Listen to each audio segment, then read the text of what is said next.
আমরা চলে যাব এখন ঘটনায়। আমাদের সঙ্গে এই মুহূর্তে জয়েন করেছেন দিনার। আমরা দিনারের কাছে যাব এবং তার কাছে একটা ঘটনা শুনবো। দিনার, শুনি আপনার প্রথম ঘটনা। জি আসল ভাই, আসসালামু আলাইকুম। আসসালাম। জি আসল ভাই, আমি প্রথম যে ঘটনাটি শেয়ার করছি এটা আমি আমার এক ফ্রেন্ডের আন্টির মুখ থেকে শুনেছি। তার নাম হচ্ছে রেহানা বেগম। তো আমি সবসময় তার ঘটনায় চলে যাই। তো তার ঘটনাটি ঘটেছিল, তার দেশের বাড়ি হচ্ছে শেরপুর জেলার নালিতাবাড়ি। তো এখানে এই ঘটনা শুরু হয়। তো আমি একটা শুরু থেকে বলছি। তো ওনার বয়স তখন 8 কি 9 বছর বয়স হবে। তো একদিন সকালবেলা আকাশে খুব মেঘ করছে।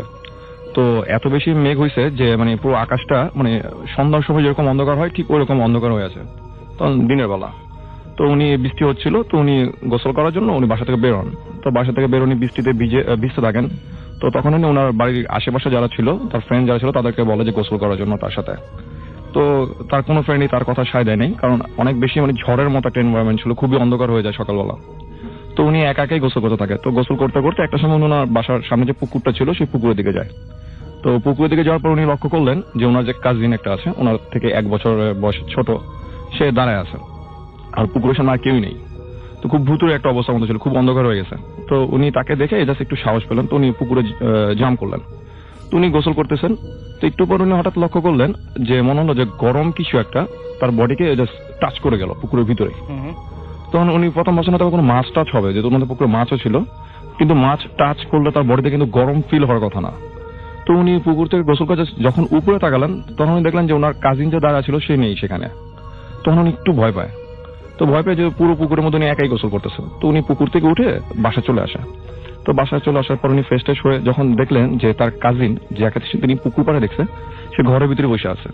তো উনি জিজ্ঞেস করতেছে, কিরে তুই এত তাড়াতাড়ি কিভাবে আসলি, মানে তুই গোসল করস নাই? তখন সে বলে, গোসল করিনি মানে আমি তো যাইনি বাইরে। তখন উনি একটু ভয় পায়। তো তারপর থেকে যেটা হয় যে উনি প্রায় পুকুরে গোসল করতে গেলে ওনার কাছে মনে হতো যে গরম চুলের মতো হবে কিছু একটা তার কাছে টাচ করে যাচ্ছে। তো উনি ওনার প্যারেন্টসকে অনেকবার বলে, তারা ব্যাপারটা মানে সিরিয়াসলি নেয় নেই। তো যাই হোক, ছোটবেলা থেকে তার সাথে এই ঘটনাগুলো ঘটা শুরু হয়। তো ওনার বিয়ে হয়ে যায়। তো বিয়ে হওয়ার পর উনি ঢাকায় চলে আসেন। তো বিয়ে হওয়ার পর ওনার 4টা ছেলে হয় এবং 4টা ছেলেই ডেলিভারির সময় মারা যায়। কোনো না কোনো একটা ইনসিডেন্টে 4টা বেবি তার পর। জি। তো তারপরও তার 2টা মেয়ে আছে এবং একটা ছেলে আছে। আচ্ছা। তো ওনার যেটা হয় বিয়ে হওয়ার পর থেকে যে প্রায় ওনার উপর একটা ভার আসতো। তো ভার বলতে গেলে কি যে ওনার উপর একটা জিনের মতো কেউ একজন আসতো এবং সে আসার পর সবাই তার সাথে কথাবার্তা বলতো, ওনার উপরই আসতো। এবং ওটা আসার সময়টা ছিল মাগরিবের নামাজের পর। উনি যখন জায়নামাজে বসে থাকতেন তখনই জিনিসটা আসতো। তো প্রথম দিকে আসে ভালো কথাবার্তা বলতো, সবাইকে নামাজ পড়ার কথা বলতো। তো ওনার হাজবেন্ড ব্যাপারটাকে একটু নেগেটিভলি নিছে যে ওনার ওয়াইফের উপর একটা জিনিস আসতেছে, উনি পছন্দ করতেছিলেন না। তখন উনি চিন্তা করলেন, যেহেতু ওনার ফ্যামিলিতে কিছু প্রবলেম হয়েছে ওনার বেবিদের নিয়ে, তো উনি চিন্তা করলেন যে ওনাকে একটা ভালো একটা হুজুর দেখিয়ে ওনার উপর যে ভারটা আসে এটাকে তাকে মানে করার জন্য, সুস্থ করার জন্য। তো উনি তার ওয়াইফকে নিয়ে গ্রামে চলে আসেন। তো ওনাদের যে শেরপুরে যেখানে, ওখানে চলে আসেন। তো এখানে একটা হুজুর নিয়ে আসে তারা, ওঝা। তো ওঝা আসার পর তো ওঝা তাকে চিকিৎসা করায়। তো চিকিৎসা করানোর পর সেই তার উপর যে জিনটা আসতো তাকে তাড়ায় তার উপর থেকে।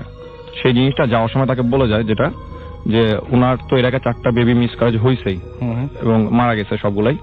বলে যে ওনার যে একটা ছেলে যেটা আছে সে তাকে নিয়ে যাবে। তো এটা বলার পর ওনার সুস্থ হয়। তো সুস্থ হওয়ার পর ঢাকায় চলে আসে। তখন অলরেডি 3-4 মাসের বেশি ওনাদের মাথায় ব্যাপারটা ছিল না। তো এর মাঝখানে একদিন ওনার আম্মু ঢাকায় আসে বেড়াতে। তো ওনার ছোট যে ছেলেটা ছিল তার বয়স 7-8 বছর হবে। তো সে বায়না ধরে সে তার নানুর সাথে গ্রামে যাবে। ডিয়ার লিসেনার, আজকের এপিসোডটি খুবই ভয়ঙ্কর একটি এপিসোড। প্রত্যেকটি ঘটনাই বাছাই করা ভয়ানক ঘটনা।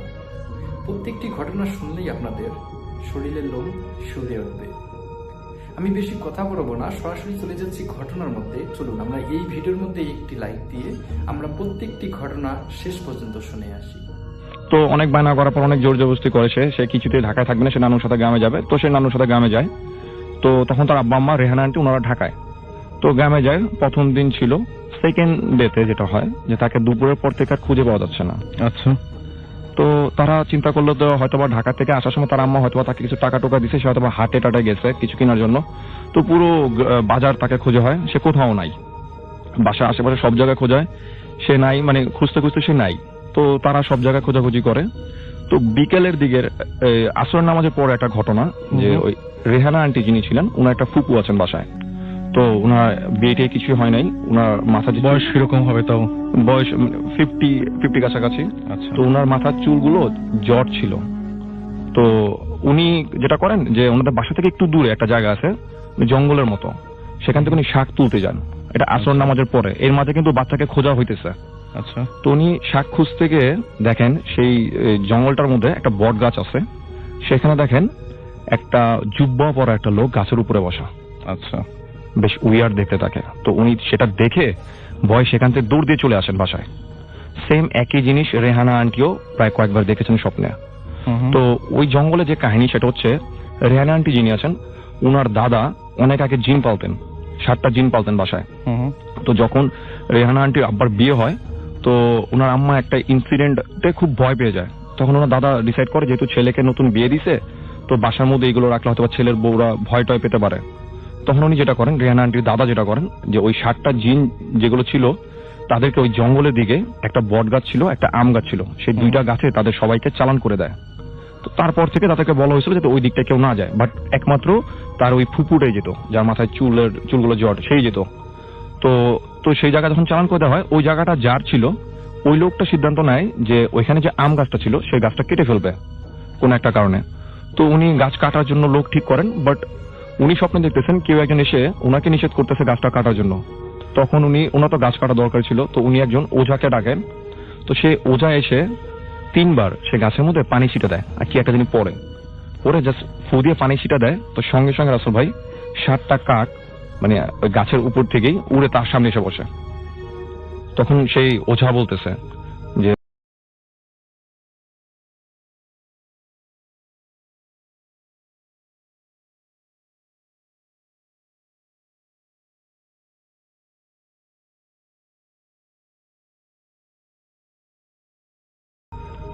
তো এটা করার পর তখন মাগরিবের সময় হয়ে গেছে ওই জায়গা।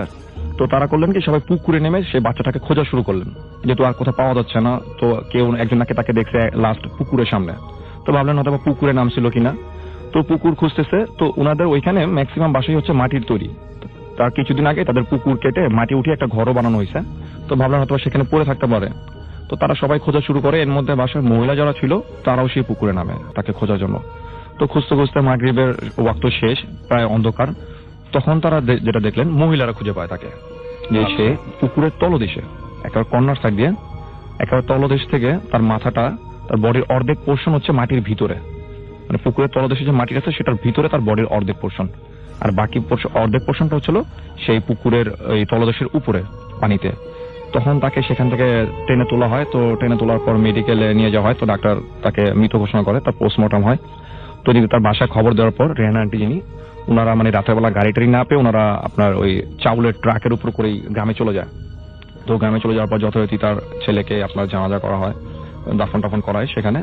তো তারা সেখানে 3 দিন পর্যন্ত ছিলেন, যে 3 দিনের একটা মিলাদ হয়। তো সেই 3 দিনকার মিলাদের ঘটনা। তো তখন তাদের বাসায় মিলাদ টিলাদ হয়েছে বিকেলের দিকে। তো ওনার এক ভাবি আছে, ওনার বাসায় থাকেন, বাসার রুমে।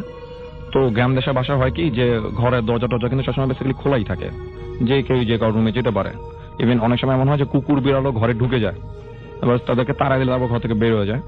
তো তার ফুপু জাস্ট ওই জঙ্গলের ওই দিক দিয়ে, ওনাদের যাওয়াই নিষেধ ওইখানটায়। উনি কোন একটা কাজে পুকুরে কাজ করে উনি ওই দিক দিয়ে আসতেছিলেন বাসায়। তখন উনি যেটা দেখলেন যে ওনার সাথে একটা কুকুর ওনার ঘরের ভিতরে ঢুকলো। তো ওনারা এটা নর্মালি নিয়েছেন, প্রায় ওনাদের ঘরে এরকম কুকুর বিড়াল ঢুকে। তো উনি জাস্ট এতটুকু মনে আছে ওনার ফুপুর, যে সেই কুকুরটা মনে হলো যে তার উপর লাফ দিল, তারপর উনি আর কিছু বলতে পারে না। তো বাকি সবাই যেটা শুনে, যে উনি গলা ধরে, নিজের গলা নিয়ে চাপ দিয়ে ধরে চিৎকার করতেছে খুব জোরে, মানে গঙ্গানির মতো যেরকম একটা শব্দ, সেরকম শব্দ করতেছে। তখন সবাই বাসার সবাই দৌড় দিয়ে আসছে, সে বাসায় অনেক লোকজন ছিল। তো তারা হয়তো বা গেস করছে হয়তো প্রেশারের কারণে ঘাড়ে বা গলায় কোনো ব্যথা ট্যাথা হয়েছে হয়তো এরকম কিছু। কিন্তু মুরব্বীরা বলে ফেলে যে না, ওকে হয়তো বা কোনো কিছু ধরছে, জিন ভূতে ধরছে, এরকম কিছু। তখন তারা বাসায় এক ওঝাকে খবর দেয় তাদের এলাকারই। তো সে আসার পর যেটা করে, সে ওই তার ফুপুকে নিয়ে আপনার বসে এক জায়গায়। তো বসার পর তাকে জিজ্ঞেস করে যে সে কে। তখন রাসেল ভাই সে যেটা পরিচয় দেয় যে সে হচ্ছে একটা জিন, যে জিনটাকে অনেক আগে রেহানা আন্টির দাদা পালতেন তাদের বাসায়, এবং একটা সময় তাদেরকে সেই বট গাছ এবং আম গাছে চালান দিয়ে দেয়। তো তারপর সে হচ্ছে অন্ধ, সে জিনটা অন্ধ ছিল। তো তাকে যখন আবার সেখান থেকে ছেড়ে দেওয়া হয়, তখন সে তাদের বাসায় এসে ভর করে। আর রেহানা আন্টি যিনি যে ছোটবেলা পুকুরে গোসল করতে যান, উনি সেই ঠিক তখন থেকে রেহানার আন্টির সাথেই ছিলেন, এবং উনার বেবি যেটা মারা গেছে পুকুরের মধ্যে, সেই বেবিকে সেই মারছে। তখন সে ওজা তাকে জিজ্ঞেস করে যে গ্রামে কিছুদিন আগে আরেকটা বাচ্চা মারা যায়, তখন সে জিজ্ঞেস করে যে ওকে কে মারছে। তখন সে বলে যে ওই বাচ্চারও মানে সিমটম একই রকম ছিল, সেও পুকুরে ডুবে মারা যায়। তখন সে যেটা বলে যে সেইও ওই বাচ্চাকে সেও মারছে। তো তারপর থেকে তারা যেটা করে যে তাদের বাসায় যে শিমুল গাছটা ছিল সেটা তারা কেটে ফেলে, এবং তারা তারপর থেকে ঢাকায় চলে আসে। কিন্তু এখনো তাদের বাসায় এইরকম কিছু ঘটনা ঘটে। ওই জঙ্গলটা দিকে কিন্তু রাসেল ভাই এখনো তারা কেউ যায় না। এই ছিল রাসেল ভাই। অনেক ধন্যবাদ। আমি ভাবছি ছোট্ট ঘটনা শুনবো আবারও দিনের কাছে। দিনের শ্মশান ঘাট নিয়ে একটা ঘটনা ছিল আপনাদের এলাকার। জি রাসেল ভাই, ছোট্ট সেই ঘটনাটা আমরা একটু শুনে আসি। জি রাসেল ভাই, এই ঘটনাটা আমি শুনেছি জাহিদ নামে এক ছোট ভাইয়ের এক রিলেটিভের মুখ থেকে। তার নাম হচ্ছে হীরা ভাই। তো হীরা ভাই হচ্ছে আমাদের বাসা থেকে শ্মশান ঘাটের দূরত্ব হচ্ছে 5 মিনিটের, আরো কম হবে। তো উনি আমাদের বাসার ওদিকে একটা কারখানায় কাজ করেন। তো উনি কারখানায় প্রায় কারেন্ট চলে গেলে উনি করতেন কি আমাদের ওই শ্মশান ঘাটের ওইখানটা চলে যেতেন। তো ওইখানটায় প্রচুর বাতাস টাতাস থাকতো। শ্মশান ঘাটের একটু মানে বর্ণনাটা যদি আমি দেই, তো ওইখানে একটা মন্দির রয়েছে, কালী মন্দির রয়েছে, এবং পাশে হচ্ছিল শ্মশান যেখানে লাশ দাহ করা হয়, এবং তার পাশে হচ্ছে আরেকটা কবরস্থান, হিন্দুদের একটা কবরস্থান। তো উনি সেখানে প্রায় ওখানে গিয়ে বসে থাকতেন। তো উনি নিজেও খেয়াল করতেন না যে উনি কিভাবে চলে যান সেখানে, তার জানি কেমন মানে মন টানতো সেখানটায়, তো উনি চলে যেতেন। তো সেখানটায় লাশ দাহ করার জন্য যে আপনার কাঠগুলো থাকতো সেগুলো একটা রুমের মধ্যে রাখা হতো, যে রুমটা এখন আর নেই, এটা 7-8 বছর আগে একটি ঘটনা। তো সেই রুমটা সবসময় তালা দেওয়া থাকতো। কোনো লাশ আসলে সেই রুমটা খুলে সেখান থেকে আপনার ওই কাঠের যে লাকড়িগুলো ছিল সেগুলো বের করা হতো লাশ পুরানোর জন্য। তো উনি একদিন সেই মন্দিরের সামনে বসে আছেন ঠিক ভর দুপুরবেলা। তো উনি দেখতেছেন কি যে ওই যে রুমটা, ওইখান থেকে একটা লোক তাকে ডাকতেছে, ডেকে বলতেছে যে ভাই একটু এখানে আসেন, একটা মহিলার লাশ আছে, সেটা গোসল করাতে হবে। তো উনি প্রথমে খেয়াল করেন নাই। তো উনি আবারও সেই লোকটাকে ডাকতেছে যে ভাই একটু এখানে আসেন, একটা মহিলার লাশ গোসল করাতে হবে। তখন উনি বলতেছে যে হীরা ভাই যিনি, উনি বলতেছে যে মহিলার লাশ গোসল করাতে হবে, আপনি কেন? মহিলা লাশ তো মহিলা গোসল করাবে। তখন সে বলতেছে যে দেখেন মহিলা তো নেই, কিন্তু লাশটা এখন গোসল করাতে হবে, আপনি একটু এসে আমাকে একটু সাহায্য করেন। তো উনি না খুব কনফিউজড হয়ে যান যে উনি কখনো লাশ গোসল করাতে দেখেন নাই ওইখানটায়। আর ওই লোক তাকে যেখান থেকে ডাকতেছে ওনার তখনও খেয়াল নাই যে ওই রুমটা সবসময় বন্ধই থাকে। তো উনি যখন যাবেন, উনি একটা ইসের উপর বসেছিল, টুলের উপর বসেছিল, উনি সেই টুল থেকে নেমে যখন যাবেন তখন উনি দেখলেন যে একজন ওঝা টাইপের একটা লোক, যা চুল টুল জট মানে মানে দেখতে অন্যরকম, কালো একটা জামা পরা, সে লোক এসে সে কালী মন্দিরের সামনে পুজো করতেছে। তো উনি দেখলেন যে ওই লোকটা পুজো করার পর তার কাছে এসে তাকে বলতেছে যে তুমি এখানে কি করো, মানে তোমার তো এখানে থাকার কথা না। হ্যাঁ, এরকম একটা কথা বলার পর উনি জাস্ট বলে আচ্ছা ঠিক আছে। তো এটা বলার পর রাসেল ভাই যে লোকটা তাকে ডাক দেয়, উনি যে সেই দিকে একটা স্টেপ দেওয়ার পর উনি দেখলেন যে যেখান থেকে তাকে ডাকতেছিল সেই রুমটা তালা দেওয়া, আর সেই রুমটা সবসময় তালা দেওয়াই থাকে। তো উনি পরক্ষণে পিছনে তাকিয়ে দেখেন যে লোক এসে তাকে মেসেজ দিল একটু আগে, সেই লোকও সেখানে নেই। তো উনি মানে অনেক ভয় পেয়ে যায় সেখানে, যে উনি যে দুজন পার্সনকে দেখছেন দুজনের মধ্যে একজনও সেখানে নেই। তারপর থেকে রাসেল ভাই উনি কিন্তু সেখানে যাওয়া ছেড়ে দেন। ঘটনা। অনেক ধন্যবাদ দিনার। আমরা সরাসরি ঘটনায় চলে যাব। এখন আমাদের সাথে রয়েছেন তানভীর ভাই, এবং তানভীর ভাই একটা ঘটনা আপনার, আপনি যেটা বলছিলেন সেটা হচ্ছে সিলেটের একটা চা বাগানে। তো আমরা একদম শীত থেকে সরাসরি চলে যাচ্ছি চা বাগানে, এবং চা বাগানে একটা ঘটনা শুনে আসবো। জি, আসসালামু আলাইকুম লিসেনার্স, সবাইকে হ্যালোইনের ভৌতিক শুভেচ্ছা। এখন যে গল্পটি আমি শেয়ার করব সেটি হচ্ছে চা বাগানের একটি গল্প ঘটনা। তো আসলে চা বাগান নিয়ে অনেক ঘটনাই আছে, আমরা এই ভূতের নিয়ে অনেক ঘটনা শুনেছি, জুজুর ঘটনা। তো এই চা বাগানে এই ঘটনাটি আমাকে শেয়ার করেছেন আমার সাথে যিনি বলেছেন, উনি তৌফিক ভাই, আমার কলিগ। তো উনার এক রিলেটিভের ঘটনা এটি। তো ভদ্রলোক চা বাগানের ম্যানেজার ছিলেন মৌলভীবাজারে কোনো একটা চা বাগানের নামটা মেনশন করছিলেন। তো উনি বেসিক্যালি বললেন যে আমি চা বাগানে অনেকদিন চাকরি করছি, প্রায় 30 বছর আমার চা বাগানের চাকরি করার এক্সপিরিয়েন্স। আমি অনেক ধরনের ঘটনার সম্মুখীন হয়েছি, প্যারানর্মাল অনেক অ্যাক্টিভিটিস আমি দেখেছি, বাট আমাকে কোনো কিছু এইরকম ভাবে, যে ঘটনাটি আমি শেয়ার করবো, এরকম ভাবে আসলে কোনোদিন আমি এইরকম অভিজ্ঞতার আমার হয়নি। তো ঘটনাটি হয়েছে যে চা বাগানে সাধারণত আপনার বছরে একটা নির্দিষ্ট সময়, মূলত বর্ষার সময় হচ্ছিল যে প্রসেসিং প্ল্যান্ট যেটা আছে সেটা বন্ধ থাকে, কারণ বর্ষার সময় তো এই সময় হচ্ছিল যারা ওয়ার্কার আছে চা বাগানে, সেই ওয়ার্কাররা হচ্ছিল অলস সময় কাটায়। আচ্ছা। তো বিভিন্ন ফেস্টিভ্যাল আয়োজন করে প্রোগ্রাম হয়। তো একবার একটা প্রোগ্রামে তো ম্যানেজার সাহেব যেহেতু ওনাকে ইনভাইট করেন যে আমাদের একটা প্রোগ্রাম আছে, তো ম্যানেজার সাহেব তার ওয়াইফ বাচ্চাদেরকে নিয়ে সেই প্রোগ্রাম অ্যাটেন্ড করতে যান। তো ভালো প্রোগ্রাম দেখেন, হঠাৎ করে খেয়াল করেন যে প্ল্যান্ট যে ফ্যাক্টরি যেটা আছে সেই ফ্যাক্টরিতে ইঞ্জিনের শব্দ পাচ্ছে, মানে ফ্যাক্টরিটা রান হচ্ছে, চলছে। হঠাৎ করে এই সময় ফ্যাক্টরি বন্ধ, প্রোগ্রাম হচ্ছে এখানে, ফ্যাক্টরি রান করলো কে? তো উনি কয়েকজনকে নিয়ে তৎক্ষণাৎ সেই ফ্যাক্টরিতে চলে যাওয়ার পরে দেখে যে ফ্যাক্টরি রান হচ্ছে। তো কাউকে খুঁজে পান না, কিন্তু একটা হাসির শব্দ পাচ্ছে, বাচ্চা দৌড়াদৌড়ি শব্দ পাচ্ছে। তো যাই হোক সবকিছু বন্ধ করে যখন ওই ভিতরে আপনার লেয়ার করা থাকে ওই চা পাতাগুলো, তো লেয়ারের উপরের দিকে দেখা যাচ্ছে যে দৌড়াদৌড়ির একটা শব্দ পাচ্ছে এবং হাসির শব্দ। তো উনি টর্চ লাইট নিয়ে আস্তে আস্তে সিঁড়ি দিয়ে ওই উপরে উঠে উনি দেখেন যে একটা 6 কি 7 বছরের একটা বাচ্চা ছেলে ওখানে দৌড়াদৌড়ি করছে, ভালো পোশাক পরা, কিন্তু ছেলেটার মাথা নেই। আচ্ছা। এবং একটা শব্দ হচ্ছে এবং দৌড়াদৌড়ি তার কাছে আসে। তো এটা উনি দেখার পরে আর উনি এটা সহ্য করতে পারেনি, উনি ওখান থেকে পড়ে যান এবং অজ্ঞান হয়ে যান।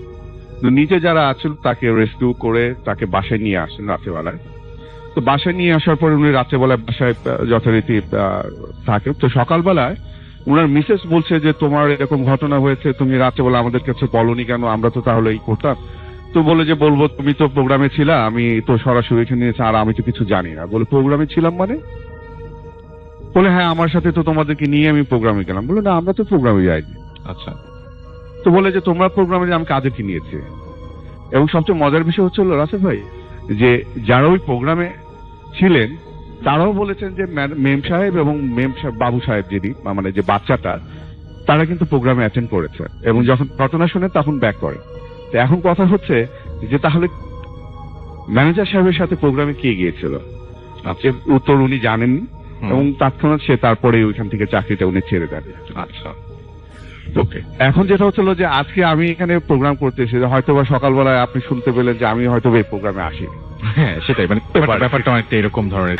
আমরা চলে যাব দিনারের কাছে। দিনার, আপনার নেক্সট যে ঘটনাটা যেটা প্রথমে শুনতে চাইছিলাম সেটা আমরা শুনে ফেলি, যদি এখন সময় খুব কম, প্রথমে হয়তো অনেক ভালো করে শুনতে পারতাম। আমি বলছি, তাও গুছিয়ে বলা যায়। তো এই ঘটনাটিও আমি আমার ফ্রেন্ডের আন্টি রেহান আন্টির মুখ থেকে শুনি। তো উনি যেভাবে শেয়ার করেন আমি ঠিক সেভাবে বলছি। তো এই ঘটনাটিও শেরপুর জেলার নালিতাবাড়ি গ্রামের ঘটনা, ওই জায়গায়। তো রেহানা আন্টির এক ভাবির সাথে ঘটে যায় একটা ঘটনা। তো এটা আপনার 75 বা 78 এই দিকের একটা ঘটনা। তো আপনার ঘটনা হচ্ছে এরকম যে একদিন ওই রেহানা আন্টি যিনি, ওনার ভাবির মেয়ের খুব জ্বর। তো তখন ঠিক সকালবেলা, তো ওনার মেয়ের জ্বর থাকার কারণে তো উনি চিন্তা করলেন যে উনি তাকে বাজারে নিয়ে কোনো একজন কবিরাজ, তখন ডাক্তার এরকম এত ফ্যাসিলিটি ছিল না তাদের ওইখানটায়। তো উনি চিন্তা করলেন যে ওনাদের গ্রামে বাজার ওইদিকে একজন কবিরাজ বসেন, তো উনি বিভিন্ন ওষুধ টষুধ দেন। তো উনি চিন্তা করলেন যে ওই কবিরাজের কাছে তার মেয়েকে নিয়ে যাবে। তো উনি বাসা থেকে বেরোন, তখন ঠিক দুপুরের মতো সময়। তো উনি চিন্তা করলেন যেহেতু উনি যদি রাস্তা দিয়ে হেঁটে যায় তাহলে মোটামুটি ওনার বেশ খানিক সময় লেগে যাবে হাটে পৌঁছাতে। তো উনি করলেন কি, উনি ক্ষেতের মধ্যে দিয়ে হাঁটা শুরু করলেন। তো ক্ষেতে যখন উনি হাঁটতেছেন, তো বেশ কিছু দূর যাওয়ার পর ওনাদের ক্ষেতের মধ্যে একটা ঘর ছিল। তো সেই ঘরটা বেসিক্যালি কার, সেটা অনেক ঝামেলা ছিল। কারণ হচ্ছে যে অনেক পক্ষ এসেই সেই জায়গাটা তাদের নিজেদের বলে দাবি করত। তো সেখানে একটা ঘর বানানো ছিল, তো ওইখানে বেসিক্যালি কেউ থাকতো না, ক্ষেতের মধ্যে একটা ঘর ছিল। তো উনি যখন সেই বাসাটার সামনে দিয়ে যাচ্ছে তখন ঠিক মানে ভর দুপুর এরকম একটা সময়। তো উনি ওনার মেয়েকে নিয়ে যাওয়ার সময় উনি শুনতে পেলেন যে সেই রুমের ভিতর থেকে একটা বাচ্চার কান্নার শব্দ আসতেছে। তো উনি বাচ্চার কান্নার শব্দ শুনে সেই বাসার সামনে গিয়ে থামলেন। তো থামার পর উনি লক্ষ্য করলেন যে বাচ্চার কান্নার শব্দটা সেই বাসার ভিতর থেকে আসতেছে। তো ওনার মাথায় তখন আর ছিল না যে সেই বাসার ভিতরে যে কেউ থাকে না, এটা অ্যাবান্ডেন্ট।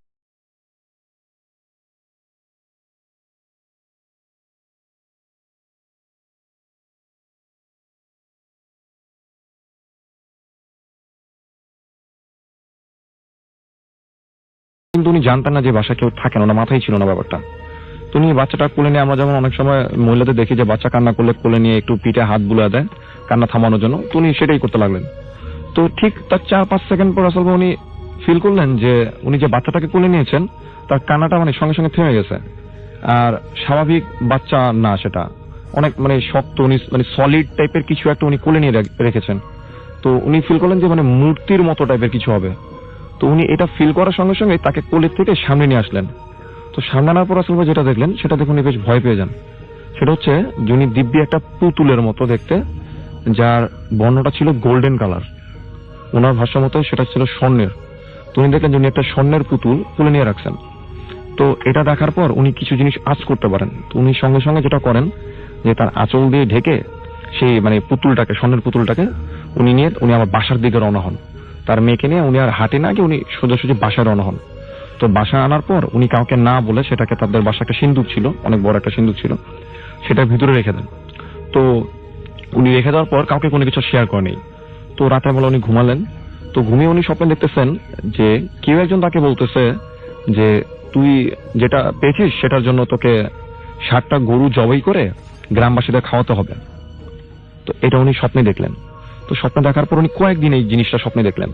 তো উনি চিন্তা করতেছেন যদি উনি এখন এই 60টা গরু জবাই দিয়ে পুরো গ্রামবাসীকে খাওয়াতে যায় তাহলে সবাই হয়তো বুঝে যাবে যে সে কোনো গুপ্ত ধন এই টাইপের কিছু একটা পেয়েছে।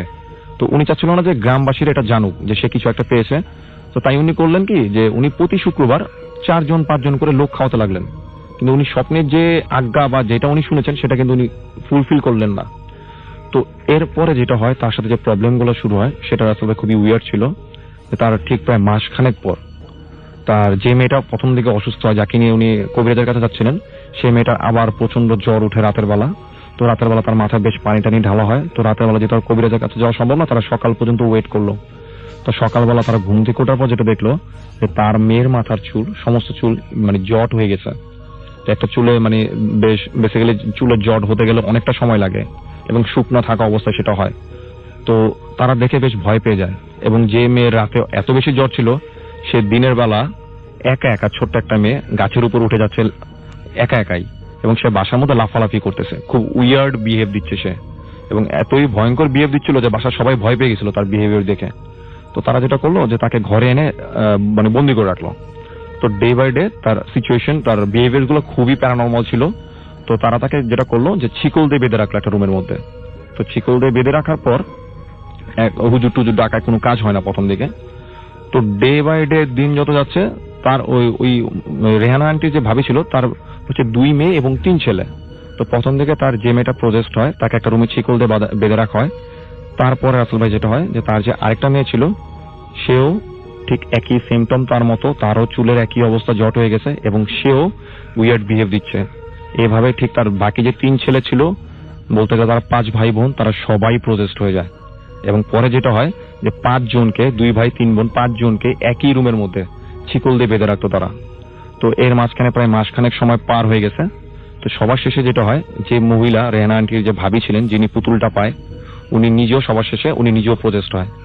তো তারা যেটা করে যে তাদের সবাইকে 6 জনকে একই রুমের মধ্যে শিকল দিয়ে বেঁধে রাখে এবং তাদেরকে দেখার জন্য গ্রামের বিভিন্ন মানুষজন আসে তাদেরকে দেখার জন্য। তারা সবাই রুমের মধ্যে বিভিন্ন ধরনের মানে উইয়ার্ড কাজ করতো। তো যখন তাদেরকে এভাবে রাখা হয় তো অনেক খোঁজাখুঁজি করার পর তারা একটা ওঝার খবর পায়। তো তারা সেই ওঝাকে বাসায় নিয়ে আসে। তো বাসায় আনার পর সেই ওঝা বাসায় ঢুকতেই বলে দেয় যে কিছু একটা আছে এই বাসার ভিতরে। তো সেই ওঝা রাসেল ভাই, তো ওই মহিলা যিনি হাজবেন্ড ছিল উনি নামাজি ছিলেন, কিন্তু ওনার কিন্তু কোনো প্রবলেম হয় নাই, উনি কোনো প্রজেস্ট কিছুই হন নাই। তো উনি বাসায় ঢুকেই বলে দেয় যে এই বাসায় কোনো কিছু একটা আছে। তো উনি সরাসরি ঘরের ভিতরে ঢুকে, তার কিন্তু জানার কথা না যে বাসায় কি হয়েছে, উনি সোজাসুজি বাসায় ঢুকেই সেই সিন্দুক খুলেন, সিন্দুক খুলতে বলেন।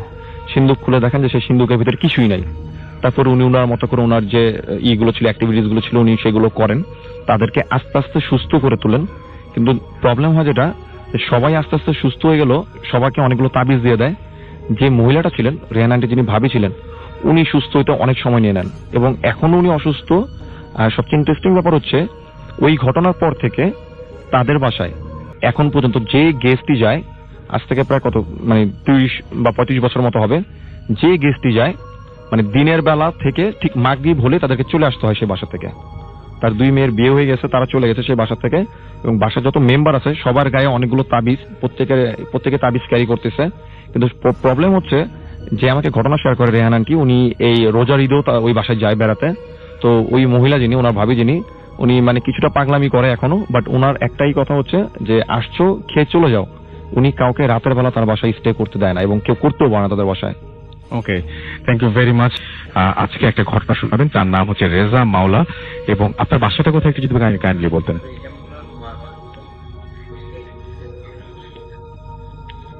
আরেকবার মনে হয় বলতে হবে না। আমরা কি শুনতে পাচ্ছি ওনার কথা? আমরা কি শুনতে পাচ্ছি ওনার কথা? মনে হয় না, আরেকবার বলেন প্লিজ। আসসালামু আলাইকুম, আমি রেজা মাওলা, আমি সিনিয়র এক্সিকিউটিভ কোর্স বাংলাদেশ, আর আমার বাসা হচ্ছে মহাখালী ওয়ারলেস গেট। আর আমি ভূত এফএম এর অত্যন্ত অন্ধভক্ত বলা যায়। বুঝতেই পারছি আপনি অনেকক্ষণ আগে থেকে আমাদের এখানে বসে আছেন। আর মূলত আমার মেয়ের কারণেই আমি এটা মনে প্রাণে এটা বেশ এনজয় করি, এবং সেটা পরবর্তীতে আমি সেই ভূত এফএম এর কারণে আমি প্রতিদিন সব কাজ শেষ করে ওইটার জন্য নির্দিষ্ট সময় ব্যয় করি, এবং সেটা আমি আমার মেয়ে এটা অনেক বেশি এনজয় করি। চলে যাই আমি ঘটনায়, যেটা হচ্ছে আমার শ্যালক যিনি অপূর্ব নিশ্চয়ই শুনছে, তাকে ডেলিগেট করে আমি বলছি। সেটা হচ্ছে সাভার এলাকার একটি ঘটনা। সাভার বাজার থেকে নামার পরে ডান দিকে একটা মাটির রাস্তা আছে, ও পরে এটা হচ্ছে একটা হিন্দু পাড়া বলে। সেটা আজ থেকে 5-6 বছর আগের ঘটনা। সেখানে বা রাস্তার পরে যে বাড়িটা ছিল, সে বাড়িটা হচ্ছে, যদি আমি বর্ণনা দিই,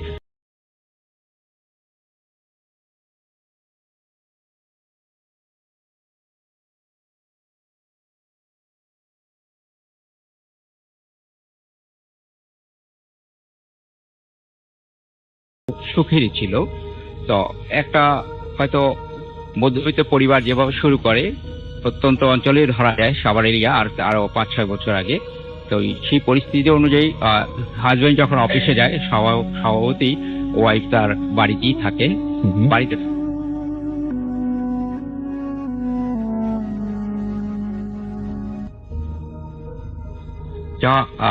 তখন একদিন বিকেল বেলা হাজবেন্ড বাড়িতে এসে দরজা নক করলো। তখন এই মোবাইলের এই সহজলভ্যতা ছিল, যে কারণে হয়তো মোবাইল দিয়ে হয়তো তার গিন্দি। কত বছর আগে কথা বলছি? সেটা ছিল প্রায় আজ থেকে 5 থেকে 6 বছর আগে। আবারে মোবাইল ছিল মোটামুটি, জি মোবাইল ছিল, কিন্তু এত সহজলভ্য ছিল না। মানে যে পরিস্থিতি অনুযায়ী হয়তো মধ্যবিত্ত পরিবার একটা মোবাইল কিন্তু অনেক সময় অনেক বড় ব্যাপার হয়ে দাঁড়ায়। এখন সেটা সহজলভ্য, তো তখন এত সহজলভ্য ছিল না। তো এসে বাড়ি বারবার ওয়াইফকে নক করলো। তো হলো, মনে করলো বউ বোধ হয়ে ঘুমিয়েছে। তবে সে বাইরে চলে গেলো, অপেক্ষা করলো, আবার নক করলো, দরজা খুললো না। দরজা নক খোলার পর সে অনেকক্ষণ দরজা নক করলো। এক পর্যায়ে সে বাড়িওয়ালার সাহায্য নিল। বাড়িওয়ালা দোতলায় থাকে, বাড়িওয়ালা এসে কড়া নক করলো, দরজা খুললো না। এটা পুরোনো বাড়ি, এবং ভীমের মতো বেশ মোটা দিয়ে যেটা দরজার ইয়েটা লাগানো হয়, আগের দিনে যে বাড়ির যার দরজাগুলো থাকে, একটা বড় ধরনের একটা কাঠ থাকে, সেটা দিয়ে পেছনে যে লাগানো থাকে, ওরকম অবস্থা ছিল। অনেক নক করার পর খোলে না। তো এটা 3 তলার আশেপাশে তেমন বড় কোনো গাছ নেই যে দেখা যায় কি অবস্থা। এক পর্যায়ে বাড়িওয়ালা দরজা ভাঙার ব্যবস্থা করলো।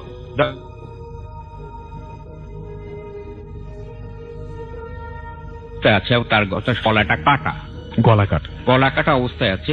আপনারা কল্পনা করুন যে দরজা খুলে এরকম একটা দৃশ্য দেখলে যে কেউ মনে করবে যে নিশ্চয়ই কেউ খুন করে গেছে বা এরকম কিছু। প্রথমে এরকম ধারণা হবে, বাট এখানে তা না। এখানে ঘটনাটি একটু অন্যরকম করেছিল। কি হয়েছিল? হ্যাঁ, এই পরিস্থিতি অনুযায়ী মনে হয় তাকে মার্ডার করা হচ্ছে, এরকমই হওয়ার কথা। কিন্তু যখন পুলিশ আসলো, পুলিশ এসে যখন পুরো তদন্ত করে দেখলো যে আশেপাশে ভেতর থেকে দরজা যেহেতু লাগানো, এটা কোনো স্কোপ নেই যে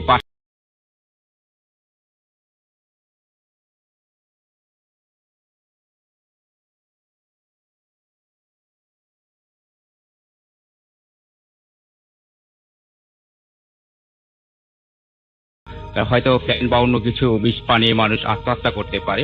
পরবর্তীতে আর পুলিশ ওই হাজব্যান্ডকে যখন অ্যারেস্ট করেছিল, করার পরে কোনো সঠিক ইয়া না পাওয়ার পর বাড়িওয়ালার ইয়ের কারণে সবাই বুঝলো যে এটা হচ্ছে আসলেই অস্বাভাবিক মৃত্যু। তারপর ওই হাজব্যান্ড এই বাসা ছেড়ে চলে যায়। চলে যাওয়ার পর যথারীতি জীবন যেভাবে চলে, ওভাবেই পরিস্থিতি অনুযায়ী আসলো হচ্ছে নতুন ভাড়াটিয়া। নতুন ভাড়াটিয়া আসার পর তারা দেখলো যে তাদের গা যেন ছমছম পরিস্থিতি, কেমন যেন নিরিবিলি, একা একা লাগে। তাদের পরিবারও ছিল হাজব্যান্ড ওয়াইফ এরিয়াতে, তো একা একা বোধ করে। তখন তারা শুনলো যে এই বাসায় একটা অপমৃত্যু হয়েছে।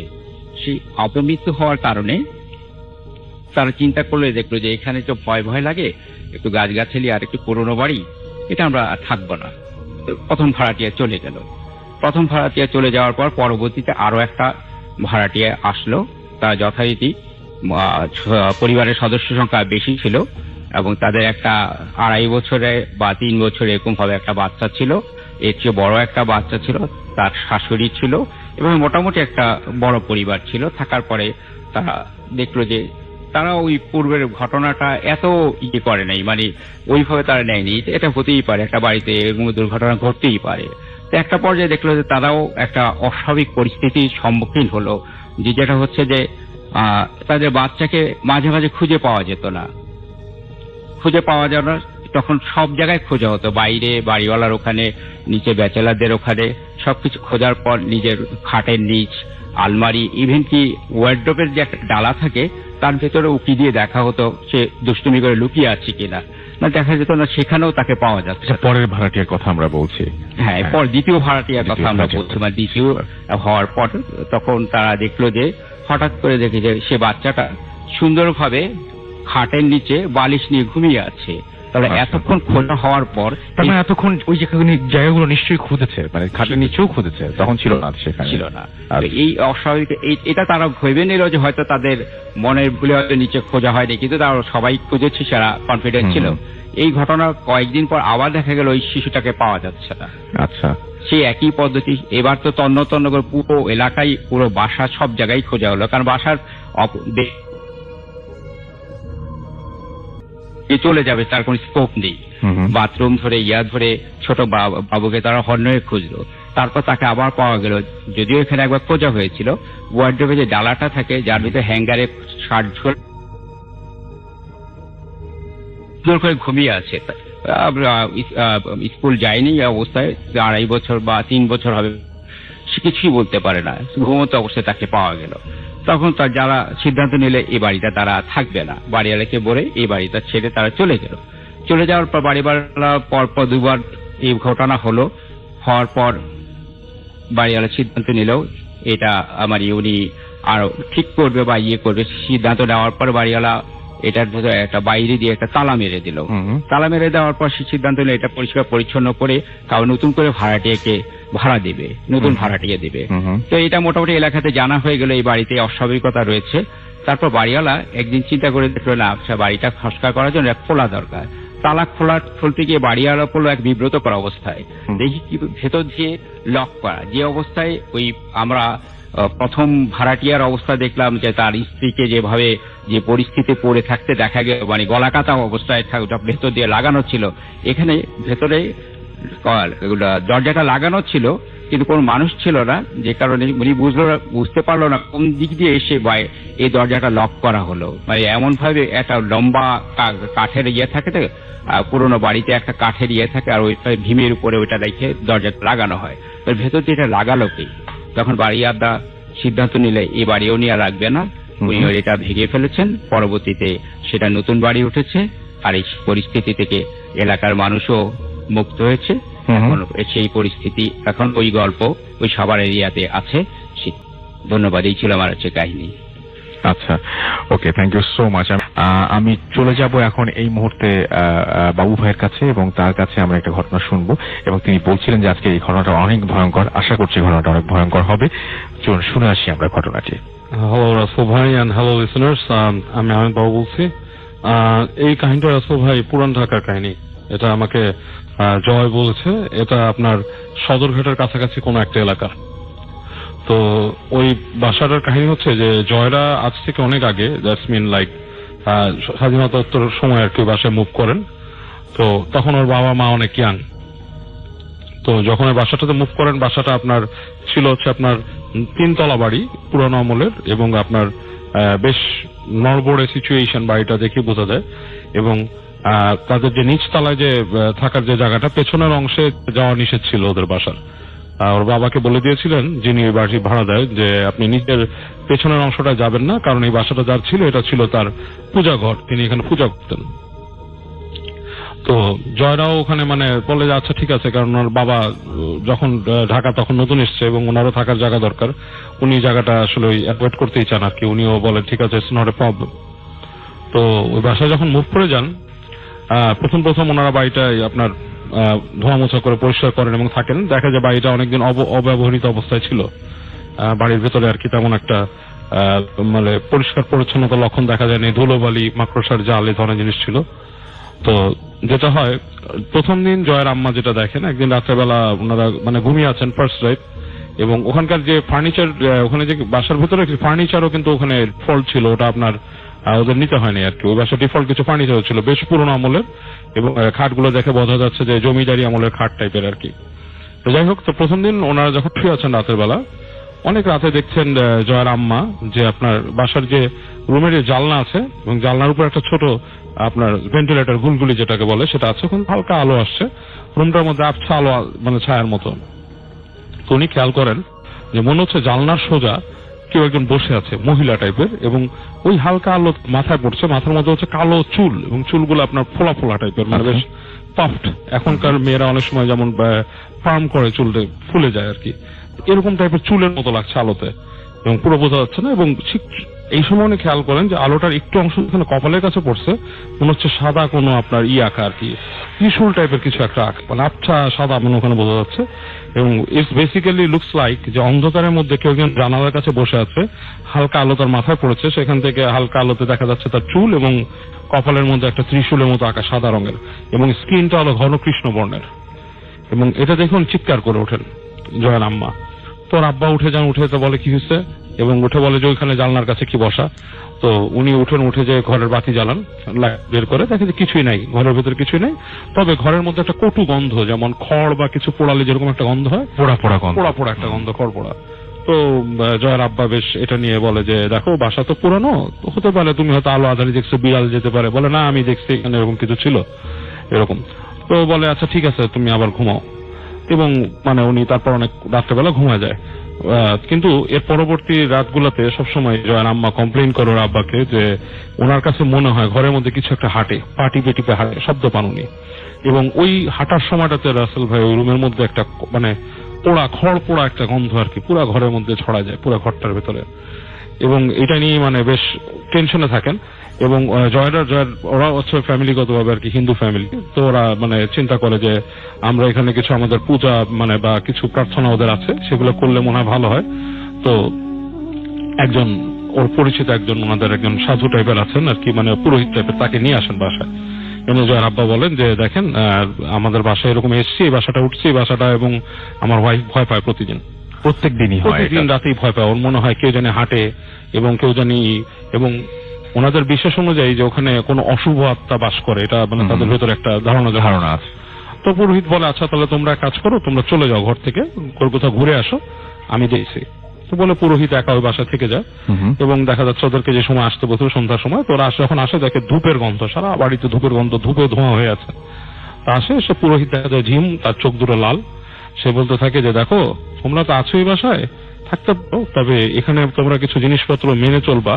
এই বাসায় যে থাকতো সে কোনো একটা মানে রিচুয়াল করতো বা পূজা পার্বণ করতো, যেটা হয়তো তোমরা কন্টিনিউ করতে পারবে না, তোমাদের পর্যায়ে পড়ে না। হ্যাঁ, এটা করতে হলে ব্রাহ্মণ হওয়া লাগবে, তোমরা ব্রাহ্মণ না, এবং তোমরা ওখানে এই জন্যই সমস্যাটা হচ্ছে তোমাদের।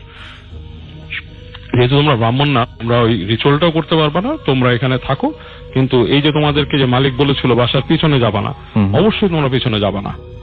এবং এই কথাটা শোনার পরে এখন জয়ের আম্মা কিন্তু এই বাসার পেছনে যাওয়ার ব্যাপারটা সম্বন্ধে জানতো না। এটা হচ্ছে জয়ের আব্বার বলা আর কি। আচ্ছা, তো যেটা হয়, কথাগুলো শুনে ওনারা একটু টেনশনে পড়ে যে কিসে পড়লাম। ওনাদের আবার এই বিলিফ সিস্টেমের মধ্যে কিছু ব্যাপার আছে যে মানে ব্রাহ্মণ হচ্ছে একটা শুদ্ধ, মানে তাদের ব্যাপার আছে, অনেক কিছু আছে যেটা নাকি অনেকে করতে পারে না, এরকম ব্যাপার।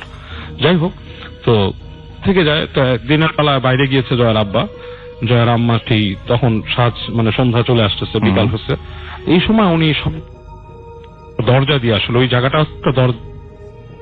ওই দরজা দিয়ে খুটখুট খুটখুট শব্দ হচ্ছে। তো উনি করে কি, ওই আপনার ওই শব্দ হচ্ছে, এখানে কি আবার, এখানে আমাকে যেতেও মানা করছে। তো উনি ভয় এবং দিনের আলো যেহেতু আছে, উনি করে কি দরজাটা খুলে ফেলে। ওখানটা শেকল তোলা ছিল, শেকল আটকানো ছিল, তালা মারা না। আচ্ছা, তালাটা খুলে ফেলে, দেখে রুমের মধ্যে আস্তে করে আলো, মানে হালকা আলো ঢুকছে, এবং একটা ভ্যাপসা গন্ধ নাকে আসে। এবং উনি যখন রুমে ঢুকে তখন দেখে ওই যে আপনার এই খড় পোড়া গন্ধটা প্রকট ভাবে উনার নাকে আসে এবং উনি ঢোকার পাওয়া গেছিল বেহুশ অবস্থায়। আচ্ছা, হ্যাঁ, তো উনি যেটা বলেছে মানে ওনার হুশ ফেরার পর যেটা বলে উনি সবাইকে যে উনি নাকি রুমের ভেতরে ঢোকার পরে যেটা দেখছিল যখন একটা ছোট বেদি আছে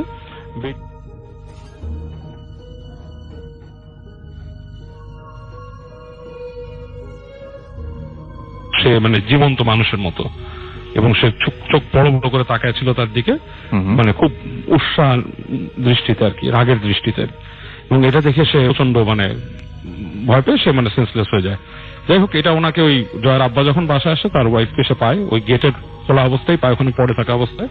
তো সে রাতে উঠায় সে দেখে যে ওখানে একটা মূর্তি আছে, একটা ছোট বেদি আছে, বেদির উপর একটা মূর্তি, একটা কালী মূর্তি, but which is not actually যেটা নাকি কনভেনশনাল কালী মূর্তি থাকে সেটা না।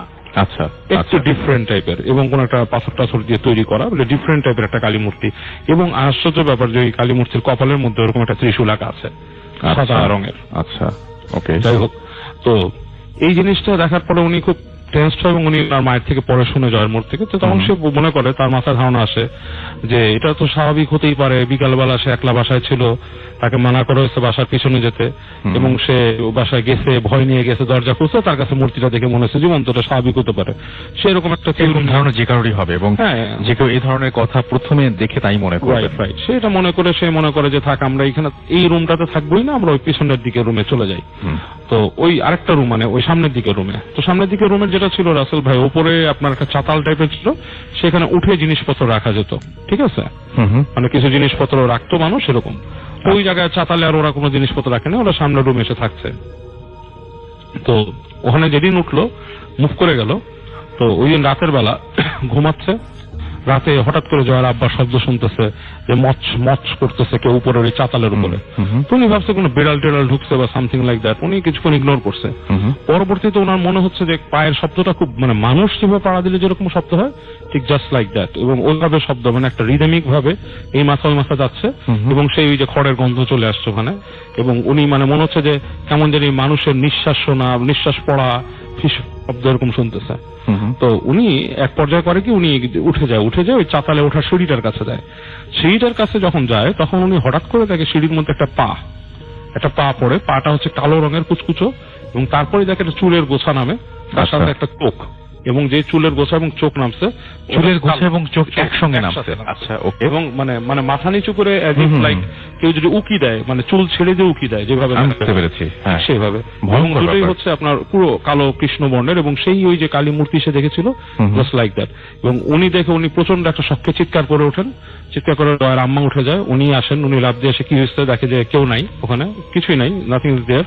তো ওনারা উঠে ওখানে বাতি জ্বালান, সারা রাত আর ওখানে ওনারা এই করেন না। পরদিন সকালে মানে ওনার পরিচিত মানুষের সাথে যোগাযোগ করেন, যার কাছ থেকে বাসা নিয়েছিল তার সাথে যোগাযোগ করেন। সে বলে তোমাদেরকে আমার থাকতে দেওয়া ভুল হয়েছে এখানে, আসলে তোমাদের এখানে একসেপ্ট হচ্ছে না, তোমরা এখান থেকে চলে যাও। তোরা আসছে ধীরে ওখান থেকে, পরে ওনারা চলে যান।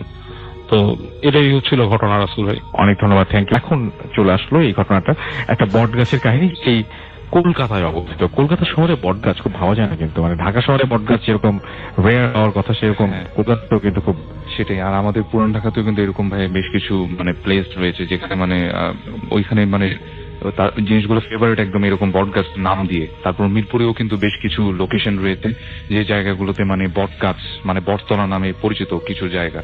তো এরকম কিন্তু আমাদের দেশেও কিন্তু অনেক জায়গা রয়েছে, বিশেষ করে আমাদের ঢাকা শহরে। আচ্ছা, তো আজকে আমি যে ঘটনাটা শেয়ার করবো মানে সেটা আমি আপনাকে একটু বলবো যে মানে আপনাকে অনেক ধন্যবাদ আমাকে আজকের এই স্পেশাল এপিসোডে ইনভাইট করার জন্য। আর আমরা যথেষ্ট এনজয় করেছি এখন। আর আমি আমার ঘটনায় চলে যাচ্ছি। আমাকে যে ঘটনাটা শেয়ার করেন সে হচ্ছেন আমার একজন ফেসবুক ফ্রেন্ড, ওর নাম হচ্ছে দেবাশিস এবং ও থাকে কলকাতায়। আর ও আমাকে যে ঘটনাটা শেয়ার করে সেটা হচ্ছে কলকাতার কোন একটা প্রত্যন্ত গ্রাম অঞ্চলের ঘটনা। এবং এই গ্রামে যে শ্মশান ঘাটটা আছে, মানে সব থেকে বড় যে শ্মশান ঘাটটা, সেই শ্মশান ঘাটটাকে সবাই যেটা বলে যে হ্যাঁ, এই গ্রামে সব থেকে যে বড় শ্মশান ঘাটটা সেটাকে সবাই মানে এক নামেই চিনে থাকে, যে মানে মহাশ্মশান নামে চিনে থাকে। এবং এই মহাশ্মশানের অবস্থিত ঠিক নদীর একটা পাড়ে, এবং এই নদীর পাড়ে যে শ্মশান ঘাটটা সেটার পাশে রয়েছে একটি পুরনো মন্দির। আচ্ছা, এবং এটা হচ্ছে কালী মন্দির নামে পরিচিত। এই মন্দিরটা কালী মন্দির নামে পরিচিত সেই গ্রামে। এবং এই মন্দিরটা এবং যে শ্মশান ঘাট এই দুটার মাঝখানে রয়েছে অনেক পুরনো একটি বট গাছ। আচ্ছা। আর আমি এখানে একটা কথা বলবো যে এখানকার যারা লোকাল রয়েছেন তারা যেটা করতেন যে যখন কোনো লঞ্চ অথবা কোনো নৌকা ঘাড়ে এসে ভিড়ত তখন ওখান থেকে যারা যাত্রীরা নেমে আসতো তারা যখন গ্রামের দিকে চলে যেতেন তারা ম্যাক্সিমাম সবাই যেটা করতেন যে শ্মশানের পাশে তেঁতুল গাছ তলা একটা নামে জায়গা ছিল সেইখান দিকে তারা ক্রস করতেন। তেঁতুল গাছ তলা? হ্যাঁ, এখান দিকে তারা ক্রস করতেন। আর শ্মশানের পাশে যে বট গাছটা এবং মন্দিরের সাথে যে বট গাছটা মানে এখান থেকেও আসলে গ্রামের দিকে যাওয়া যায়, কিন্তু মানে ম্যাক্সিমাম টাইম তারা এই রাস্তাটা ইউজ করতেন না। তারা জানতেন যে মানে এখানে একটা মিথ প্রচলিত রয়েছে তাদের এই বট গাছটা সম্পর্কে। আমি মিথটার কথা একটু পরিচয় দিব আপনাদেরকে যে এখানে যে কালী মন্দির, যে মন্দিরটার কথা আমি বললাম, এখানে যারা পুরোহিত থাকেন প্লাস এই গ্রাম অঞ্চলে যারা মানে থাকেন তারা সবাই এই বট গাছটাকে একটা কার্সড মনে করে, মানে অভিশপ্ত একটা বট গাছ মনে করে। এবং এটা কখন থেকে অভিশপ্ত, কিভাবে অভিশপ্ত হলো সেটা সঠিক ইনফরমেশন কেউ জানে না আসলে, কারণ অনেক পুরনো বট গাছটা। তবে এখানকার যারা অনেক পুরনো তাদেরকে জিজ্ঞেস করলে ওনারা বলেন যে কোন এক সময় কোন একজন মানে কোন এক বৃদ্ধ মহিলা, বৃদ্ধ ঠিক বলা যাবে না, মানে মাঝ বয়স থেকে আরো বেশি হবে, মানে 50 হবে এরকম হবে, এরকম একজন মানে কোন একটা পাগল মহিলা এখানে থাকতো এই বটগাছটার নিচে। এবং সে একদিন নাকি মানে সবাই তাকে পায় বটগাছটার সাথে মানে ফাঁসিতে ঝোলা অবস্থায়, সবাই ধারণা করে নেয় যে সে সুইসাইড করেছে। এবং এরপর থেকে এই জায়গাটাতে মানুষ অনেক কিছু দেখা শুরু করে এবং এখানকার লোকাল যারা তারা এটাকে বিশ্বাস করে যে সেই হয়তোবা সেই মানে যে মহিলাটা মারা গিয়েছে তারই হয়তো কোন বিদ্রোহী আত্মা এই বটগাছটাতে থেকে গেছে এবং সেটা আর কখনো যায়নি, এবং যেটা সময় যাচ্ছে এবং সেটা আরো শক্তিশালী এবং ভয়ানক হচ্ছে এবং মানুষের ক্ষতি করে যারা এই পডকাস্টটার নিচে আসে, বিশেষ করে বিকেলের পরপর যে সময়টা এবং সন্ধ্যার পরপরে মানে রাতের দিকে যে সময়গুলা, এই সময়গুলা এই জায়গাটাতে কেউই আসে না বলতে গেলে। আচ্ছা। আর আশেপাশে যে গ্রাম অঞ্চলে যারা আছেন তারা সবাই যেটা করেন যে ওই মহাশ্মশানের রাস্তাটা সবাই ইউজ করে। তো এরকমই গ্রামের একজন মানে বাসিন্দা কিনা এরকম তার ফিরতে ফিরতে মানে তার ঘাটে ফিরতে ফিরতে বেশ রাত্র হয়ে যায় এবং সেটা ছিল অনেক প্রচন্ড ঝড় বৃষ্টির রাত। আচ্ছা। এবং যেটা হয় যে সে যখন নৌকা থেকে নেমে মানে ওই মহাশ্মশানের রাস্তাটা দিয়ে যাবে তখন সে যেটা দেখে যে অনেক ঝড়ে অনেক বড় একটা গাছ ওই মহাশ্মশানের গাছ মানে রাস্তাটার মাঝখানে তেঁতুল তলা যেটা সেখানে পড়ে আছে, মানে মনে হচ্ছে যে রাস্তাটা বন্ধ করে রাখছে কেউ, মানে কোন একটা গাছ পড়ে রাস্তাটা বন্ধ হয়ে গেছে। আচ্ছা। তো উনি তখন বেশ ভয় পেয়ে যায় যে ঘটনা কি, আমি তো এখন এই গাছটাকে মানে মানে পার করে ওইভাবে যেতে পারতেছি না ওই পাশটাতে। তো সে যখন চিন্তা করে আমার তো একটা রাস্তাই খোলা এবং সেটা হচ্ছে সেই যে বটতলা, সেই বটতলা দিয়ে চলে আসতে হবে তাকে, আর কোনো রাস্তা তার কাছে নেই। ওকে। সে যেহেতু এখানে গ্রামে থাকে সেই মিথটা প্রচলিত ছিল, সেও জানতো এবং এখানে অনেক কিছু দেখেছে বটগাছতলায় মানুষ। তো সে যেটা করে যে সাহস করে বটতলা দিয়ে যায় এবং সে যখন ওই বটতলা রাস্তাটা দিয়ে যেতে থাকে মানে বটগাছটার নিচে আসতে থাকে তখন হঠাৎ করে যেটা হয় যে বটগাছটার ঠিক উপর থেকে কিছু ঝনঝন করে শব্দ তার কানে আসে এবং সে যখন ভালো মতো খেয়াল করে সে দেখে যে তার সামনে কতগুলো কয়েন উপর থেকে পড়তেছে, মানে অনেকটা পয়সার মতো কিছু একটা উপর থেকে কেউ ফেলতেছে তার উপরে। এবং সে যখন ভালো মতো হাতি নিয়ে সেটা দেখে যে এগুলো একটা কয়েন, মানে তখনকার সময়কার কোন একটা কয়েন ছিল আর কি, এটা মানে এটাকে মানি বলতে পারি আমরা, ঠিক আছে। তো সেই সময়ের যখন এই ঘটনাটা ঘটে এবং সে যেটা করে যে দেখার পরে তার বেশ জিনিসটা আমার অবাক লাগে যে উপর থেকে কে এরকম কয়েন ফেলতেছে, সে মনে করে যে এটা কোনো একটা গুপ্ত ধন হবে যেটা পেয়ে গেছে, গিফট হিসেবে পেয়েছে হয়তো বা কোনো একভাবে। সে যেটা করে যে তার মধ্যে লোভ মানে জন্ম নেয় এবং সে যেটা করে যে ওই কয়েনগুলোকে সে পকেটে পুরে নেয় এবং সেটা নিয়ে বাসায় চলে যায়। আচ্ছা। আর এখানে রাসেল ভাই আমি একটা কথা বলবো যে এই বটগাছটাতে কিন্তু আরো অনেক জিনিসের কথা প্রচলিত, মানুষ অনেক সময় থেকে ক্রস করার সময় দেখে যে ফাঁসির যে দড়িটা সেটা ঝুলতেছে, আবার অনেক সময় যেটা মানে বলে যে উপর থেকে পানির মতো কিছু একটা তাদের উপর পড়ে এবং তারা যখন কোনো আলোর যায় তখন তারা দেখে যে এটা কোনো পানি ছিল না, ব্লাড ছিল আসলে, ফোটা রং দেখে যখন বুঝতে পারে। হ্যাঁ, এরকম অনেক কিছুই মানে এই বটগাছতলায় মানুষের সাথে হয়েছিল। তো আমি যার ঘটনা বলছি সে যখন এই কয়েনগুলোকে তার পকেটে নিয়ে বাসায় যায় এবং সে এই কথা কাউকে আর বলে না, সে মনে করে এটা একদমই গুপ্ত ধনের মতো কিছু একটা এবং সেটা কাউকে শেয়ার করে না এবং যেটা করে যে এই কয়েনগুলোকে কোনো একভাবে সে এক্সপেন্স করে মানে খরচ করে ফেলে কোনো একটা খাতে এবং সে খুব খুশি যে সে অনেকগুলো এরকম কিছু পেয়েছে, এটাকে খরচ করে ফেলেছে সে। কিন্তু এরপর থেকে আসলে মেন ঘটনাটা শুরু হয় এবং এরপরে যেটা হয় বেশ কয়েকদিন কেটে যায় এই জিনিসটাকে মানে এক্সপেন্স করার পরে, বেশ কয়েকদিন আরো কেটে যায়, এবং বেশ কয়েকদিন যখন কেটে যাওয়ার পরে একদিন সে তার রুমের ভিতরে রাত্রে ঘুমাচ্ছিল, এবং হঠাৎ করে যেটা হয় যে তার রুমের বাইরে যে দরজাটা, সেটাকে মনে হচ্ছে বাইরে থেকে অনেক জোরে জোরে কেউ নক করতেছে, এবং সে যখন দরজাটা খুলে দেখে যে বাইরে কিচ্ছু নেই। তো এইভাবে আসলে ঘটনাগুলো শুরু হয়, এবং এরপরে যেগুলো হতো যে সব থেকে ভয়ের বিষয় যেটা ছিল, সে যখন রাত্রে ঘুমাতে যেত সে অদ্ভুত কিছু ভয়ানক স্বপ্ন দেখতো।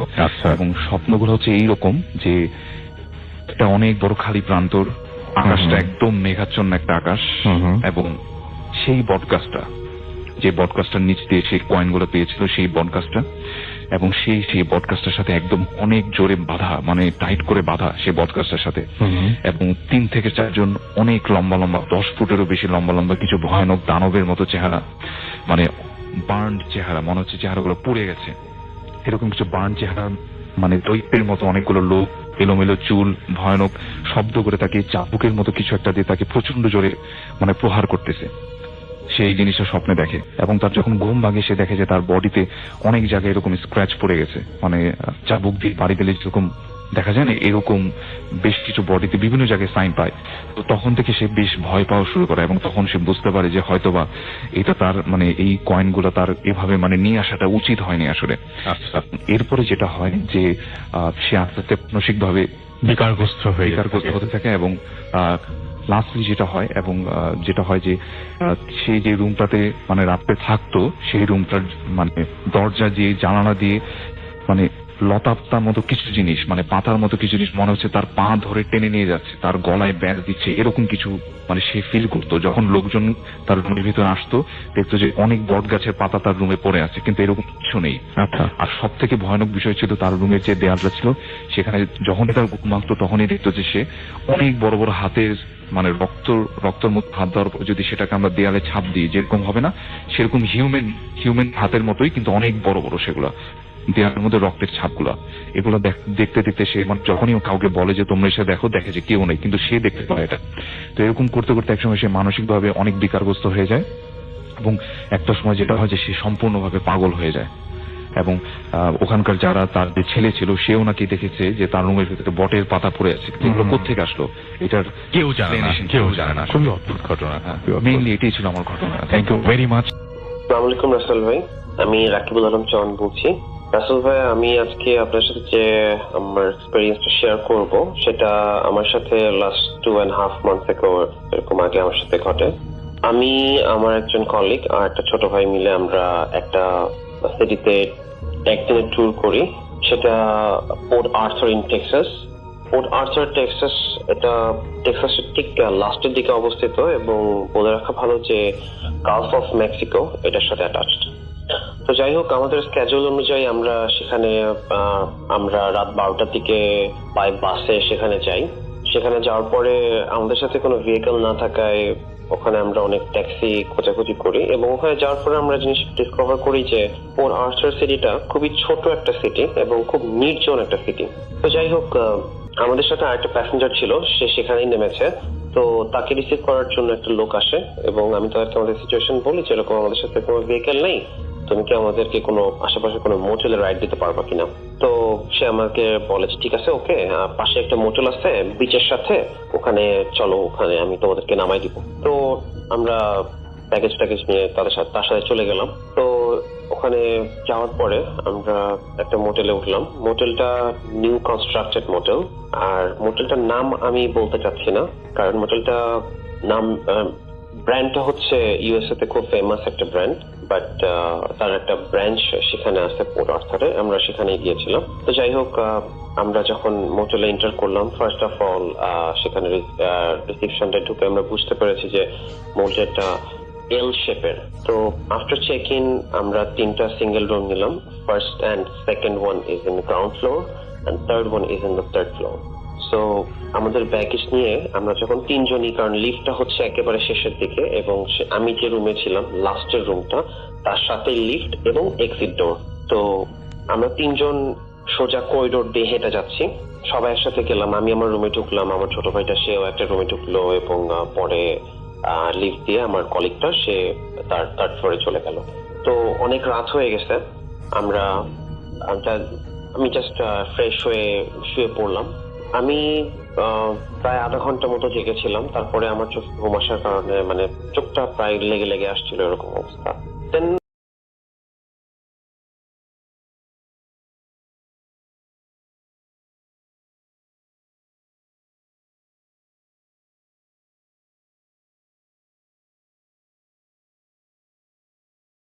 খুবই লাউড টাইপের আওয়াজ।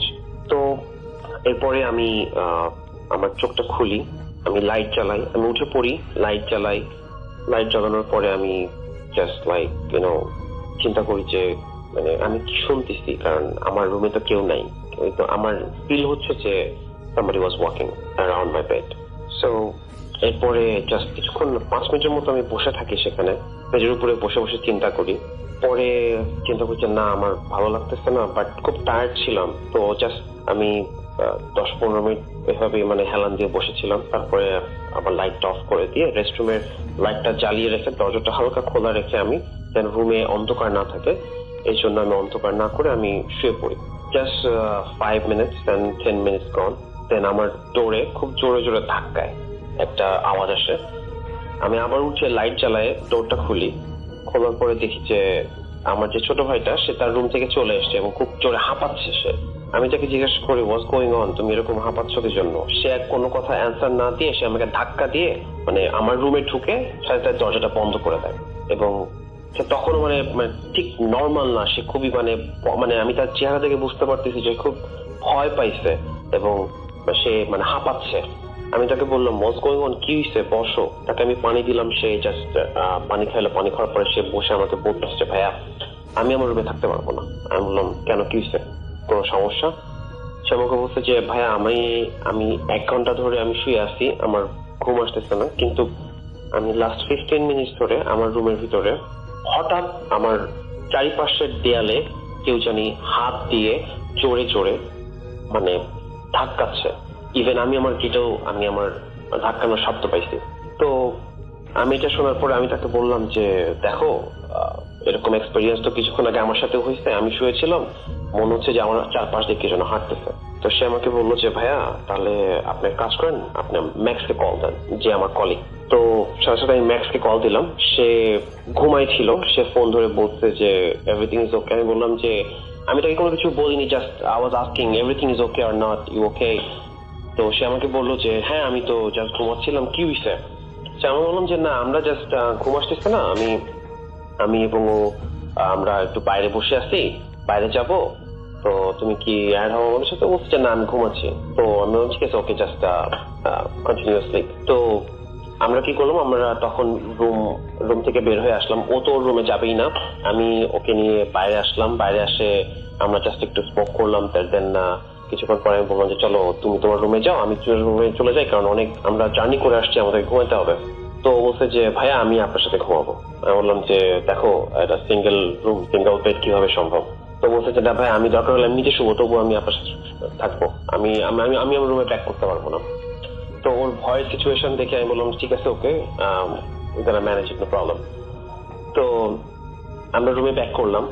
আমরা যখন রুম থেকে বাইরে থেকে যখন আমরা রুমে ব্যাক করতেছি তখন গভীর রাত 2টা-2:30 এরকম হয়ে গেছে। তো আমরা যখন ঠিক করিডোর দিয়ে হেঁটে আসতেছি আমরা বুঝতে পারতেছি যে আশেপাশে যে আমরা রুমগুলো ক্রস করতেছি সেই রুমগুলো থেকে আমরা অনেক আওয়াজ শুনতে পারতেছি। আর এত রাত্রে এরকম মানে কোলাহল প্রতিটা রুমের ভিতরে, এটা ইম্পসিবল। তো অলরেডি আমাদের মনের ভিতরে একটা ভয় চলে আসছে, আর এরকম একটা সিচুয়েশন, তা আমরা জিনিসটাকে আরো মানে সেন্সিটিভ ভাবে নিলাম। তো সে আমাকে বলতেছে যে ভাই মানে এত রাত্রে সব রুম থেকে আওয়াজ আসতেছে, মনে হচ্ছে রুমের ভিতরে কেউ আছে, মানে ব্যাপারটা কি? তো আমি বললাম যে দেখো, ওর নাম তৌহিদ ছিল। আমি বললাম যে তৌহিদ দেখো আমি রুমে যাব না, আমি সারা রাত বাইরে কাটাই দিব, আমার ঘুম লাগবে না। তুমি যদি চাও তুমি আমার রুমে যাই ঘুমাতে পারো, এবং তুমি যদি চাও তুমি আমার সাথে থাকতে পারো। তো আমরা জাস্ট তখন আমরা করিডোরের মাঝখানে হঠাৎ আমরা একটা আমাদের দুই পাশেই হচ্ছে রুমের ডোর গুলো ছিল। তো একটা রুম থেকে হঠাৎ কুকুরের একটা আওয়াজ আসলো, মানে মানুষ যে পেট রাখে মাঝে মাঝে তারা নিয়ে আসে পেট, তাদের থাকে কুকুরের একটা আওয়াজ আসলো। তো আমি just I am surprise because আমাদেরকে যখন চেক ইন করা হয়েছে তখন আমাদেরকে বলা হয়েছে, আমাদের একটা শিট দেওয়া হয়েছে যেখানে বলা হয়েছে যে আপনারা চেক ইন করার পরে আপনাদের কোনো পেটস এখানে আনতে পারবেন না, এবং যদি আপনারা পেটস আনেন আপনাদেরকে $500 জরিমানা করা হবে। It's impossible. তো আমি তখন সিচুয়েশনটাকে ডিসকভার করে আমি বললাম যে আমি এখানে আর থাকবো না, আমরা চলে যাব। জাস্ট আমি ম্যাক্সকে কল দিলাম, সে আমার কল রিসিভ করতেছে না, আর আমাদের থার্ড ফ্লোরে যাওয়ার মতো শক্তিও নাই। তো আমরা কি করলাম, আমরা জাস্ট বাইরে চলে আসলাম, আমরা বাইরে বসে আছি। আমি গুগল ম্যাপসে আমি সার্চ করলাম যে আশেপাশে কোনো মোটেল আছে কিনা, এবং আশেপাশে যে মোটেলটা গুলো আছে সেগুলো অনেক দূরে, আর আমরা যে মোটেলে আছি সেটা যে আমি বলছি গালফ অফ মেক্সিকো, এটা ঠিক সাথেই, বিচের সাথেই অনেক কাছেই আর কি। তো আমার অন্য কোনো মোটেলে যাওয়া সম্ভব ছিল না ওই মুহূর্তে রাত্রেবেলা। তো আমি বাইরে বসে আছি। তো এই মুহূর্তে ঠিক কিছুক্ষণ পরে ম্যাক্স আমাকে ফোন দেয়। ম্যাক্স আমাকে ফোন দিয়ে সে মানে খুব ভয়ের একটা কণ্ঠে আমাকে সে বলে যে তুমি কোথায়? আমি নিচে দাঁড়ায় আছি। আমি বললাম যে আমি তো নিচে দাঁড়ায় আছি, তুমি কোথায়? ও বললো যে আমি তো গ্রাউন্ড ফ্লোরে দাঁড়ায় আছি তোমার রুমের সামনে, তোমার রুম তো লক। আমি বললাম যে হ্যাঁ আমি বাইরে চলে আসি, কি আমার কাছে আছে? তো সে বললো যে as soon as possible we have to leave this motel as soon as possible। আমি বললাম যে কি ব্যাপার, আমাদের তো ট্রিপ শুরুই হয়নি, এখানে শেষ করবো কিভাবে, কারণ আশেপাশে কোনো মোটেল নাই, অলরেডি সার্চেড। তো সে আমাকে বলে যে আমি কোনো কথা শুনতে চাই না, কোনো কথা বলবো না আমি এখন, জাস্ট তুমি কোথায় আমাকে বলো। আমি বললাম যে আমি সুইমিং পুলের পাশে দাঁড়ায় আছি, মোটেলের ঠিক পিছনের দিকে, তুমি চলে আসো। সে আমার যে পাশে এক্সিট ডোর ছিল আমার রুমের পাশে, সেই এক্সিট ডোর দিয়ে সে চলে এসে আমাকে বললো যে where is your luggage, take it, we have to leave this motel as soon as possible। তো আমি তাকে অনেক কিছু কোশ্চেন করার চেষ্টা করতেছি, কিন্তু সে আমাকে কোনোভাবে উত্তর দেয় না, সে প্রচুর ভয়ভীত অবস্থায় আছে। আর আমি বলে রাখি সে একজন হোয়াইট ছেলে, এবং আমেরিকানদের সাধারণত এতটা ভয় পাওয়া মানে এক্সট্রিম পর্যায়ে চলে গেছে কোনো কিছু। সে এমন কিছু দেখছে বা কোনো কিছু এক্সপেরিয়েন্স করছে যে সেটা বলতে যাচ্ছে না। আর মানে সে আমাকে ওই মুহূর্তে সে আমাকে বলছে যে we have to leave this place। so আমরা তিনজন একসাথে সবার রুমে এক এক করে যে তিনজন একসাথে আমাদের যেটা ছিল লাগেজ টাগেজ নিয়ে আমরা চলে আসি, এবং ওই সময় চেক ইন অফ ছিল, check in check out off ছিল, কারণ রিসেপশন তখন খোলা নেই, ছোট একটা মোটেল ছিল। সো আমরা কি করলাম, জাস্ট আমাদের রুমের ইলেকট্রনিক কি গুলো প্যাক করে ওখানে রিসেপশনে রেখে জাস্ট নোট রেখে গেলাম যে we are living for some emergency problems. তো এই মুহূর্তে আমরা লিভ কিভাবে করবো, আমরা একটা পাশে একটা সিটি ছিল যেটাকে বলা হয় বোমাট ফিডার। তো সেখান থেকে আমরা ট্যাক্সি কল করলাম, সেটা একটা বড় সিটি ছিল, সেখানে ট্যাক্সি কল করলাম। ওখান থেকে প্রায় 30 মিনিট লাগে ট্যাক্সিটা আসতে। আসার পরে আমরা ট্যাক্সিতে করে আমরা ডিরেক্টলি বলি যে we have to go Louisiana as soon as possible, so how long it's gonna be take। তো ও আমাকে বলে যে এখান থেকে প্রায় 2 hours এর জার্নি। তো আমরা ট্যাক্সিতে করে ওখান থেকে সেই দিন রাত্রিবেলা সেখান থেকে লিভ করি। তো এটাই ছিল আমার একটা এক্সপেরিয়েন্স রিসেন্ট। এবং রাসেল ভাই, যেটা আমি লাস্টে বলবো, সেই ট্যাক্সি ড্রাইভারের কাছ থেকে আমরা জানতে পারি যে মোটেলটাতে আমরা উঠছিলাম সেটা একটা পুরনো বাড়ি ছিল, অনেক পুরনো একটা বাড়ি ছিল, এবং যে ট্যাক্সি ড্রাইভারটা সে এই Port Arthur, he is born and raised in Port Arthur। সো সে আমাকে বললো যে এরকম ভাইয়া, এই যে আপনারা যে মোটেলটাতে উঠছেন বিচের পাশে, এটা একটা অনেক পুরনো একটা বাড়ি ছিল, এখানে একটা ওল্ড ফ্যামিলি থাকতো, অনলি একটা ওল্ড লোক এবং একটা তার ওয়াইফ থাকতো। বাড়িটা একটু বড় ছিল, সেটাকে ভেঙে এটা করা হয়েছে, এবং এই বাসায় কেউ আসতে পারতো না, এই বাসায় মানে কেউ আসতে পারতো না, কোনো গেস্ট বা তাদের ছেলে মেয়ে পর্যন্ত এখানে আসতে পারতো না। তো তারা পরে এটাকে সেল করে তারা কোথায় চলে গেছে কেউ জানে না, শুধু এখানে যে নতুন প্রপার্টি করা হয়েছে, মিনস যে মোটেলটা করা হয়েছে সেটা নতুন নিউ কনস্ট্রাক্টেড মোটেল করা হয়েছে। এরপরে আমরা ওখানে আর পরে আমি ওর কাছে শুনতেও চাইনি কোনো কিছু, দেন আমরা লুজিয়ানাতে ব্যাক করি। এই ছিল ভাই আমার কাহিনী। Thank you very much for sharing. Next আবার কথা হবে। Thank you. আর কি আমরা চলে যাচ্ছি আমাদের সরাসরি বাবু ভাইয়ের কাছে এখন ঘটনা শুনতে। বাবু ভাই, এই ঘটনাটা কোথাকার যদি আমাদের আগে বলতেন। এটা ফ্লোরিডার ঘটনা, এটা ইউনাইটেড স্টেটস এর ফ্লোরিডার ঘটনা। ওকে। বয়ন্টন বিচ এলাকার, ওখানে আপনার একটা বড় পুকুর ছিল, এবং পুকুরটার আশপাশে হচ্ছে আপনার সুগার কেন ফিল্ড এলাকা, হ্যাঁ, মানে আর তার মাঝখানে একটা বড় পুকুর, এবং পুকুরটার পাশে একটা বাড়ি ছিল আর কি। তো এই ঘটনাটা আমাকে বলেছে গ্যারি নামে একজন, হি ওয়াজ এ নোন পারসন টু মি, আমাকে চিন্তাম গ্যারিকে আগে থেকে। রাইট, গ্যারি বলেছিল আগে যে ওই পুকুরটার পাশে একটা বাড়ি ছিল, সেই বাড়িতে আপনার একটা বাবা মা আর একটা মেয়ে থাকতো আর কি। তো মেয়েটা কোন একটা কারণে বাবা মার উপর রাগ করে মানে ঝগড়াঝাটি করে, এবং সে মানে খুব জিদ করে পুকুরের মধ্যে আপনার শুয়ে থাকে আর কি, জিদ করে। আচ্ছা। এবং জেদের বসে শুয়ে থাকতে থাকতে এক সময় সে আর মানে she felt cold and she could not get up, সে উঠতে পারেনি, ঠান্ডা ফিল করে এক সময় সে ওখানে তলিয়ে যায়। আচ্ছা। এবং সে মারা যায়, পরবর্তীতে তার লাশটা পাওয়া যায় আর কি। তো এরপর থেকে যে ঘটনাটা হয় যে ওখানে ওই বয়েন্টন বিচের যে পুকুরটাতে, ওটার যে ওই বাড়িটাতে আর কেউ থাকতো না, বাড়িটা প্রায় অ্যাবান্ডন হয়ে গিয়েছিল, ওখানে কেউ যেত না। তো ওই বাড়িটার আশেপাশে যে জায়গাটা, সেখানে গেলে মানুষ একটা ভয় পেত, একটা মানে গা ছমছম করা পরিবেশ হতো। তো ঘটনাটা গ্যারি যখন আমাকে বলে, গ্যারির এক্সপিরিয়েন্স করা প্রথম জিনিস, গ্যারিরা খুব ইয়াং ছিল তখন, টিন এজ ছিল ওরা। তো বেড়াতে গিয়েছিল ওখানে আপনার ওই জায়গাটাতে, এবং তারা ফ্রেন্ডরা গ্যাদার করতো, সিগারেট টিকেট খেত এক জায়গায় বসে আর কি, স্মোক করতো।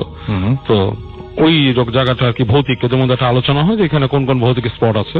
তোর মধ্যে একজন বলে যে বয়েন্টন বিচের অমুক জায়গাটার মধ্যে এরকম জিনিস আছে। তো গ্যারি ইন্সপায়ার্ড হয়ে ওদের সাথে ওখানে যায়, ওরা ওখানে খুব আড্ডা মারার পরে ওই পুকুরটার কাছে যায়।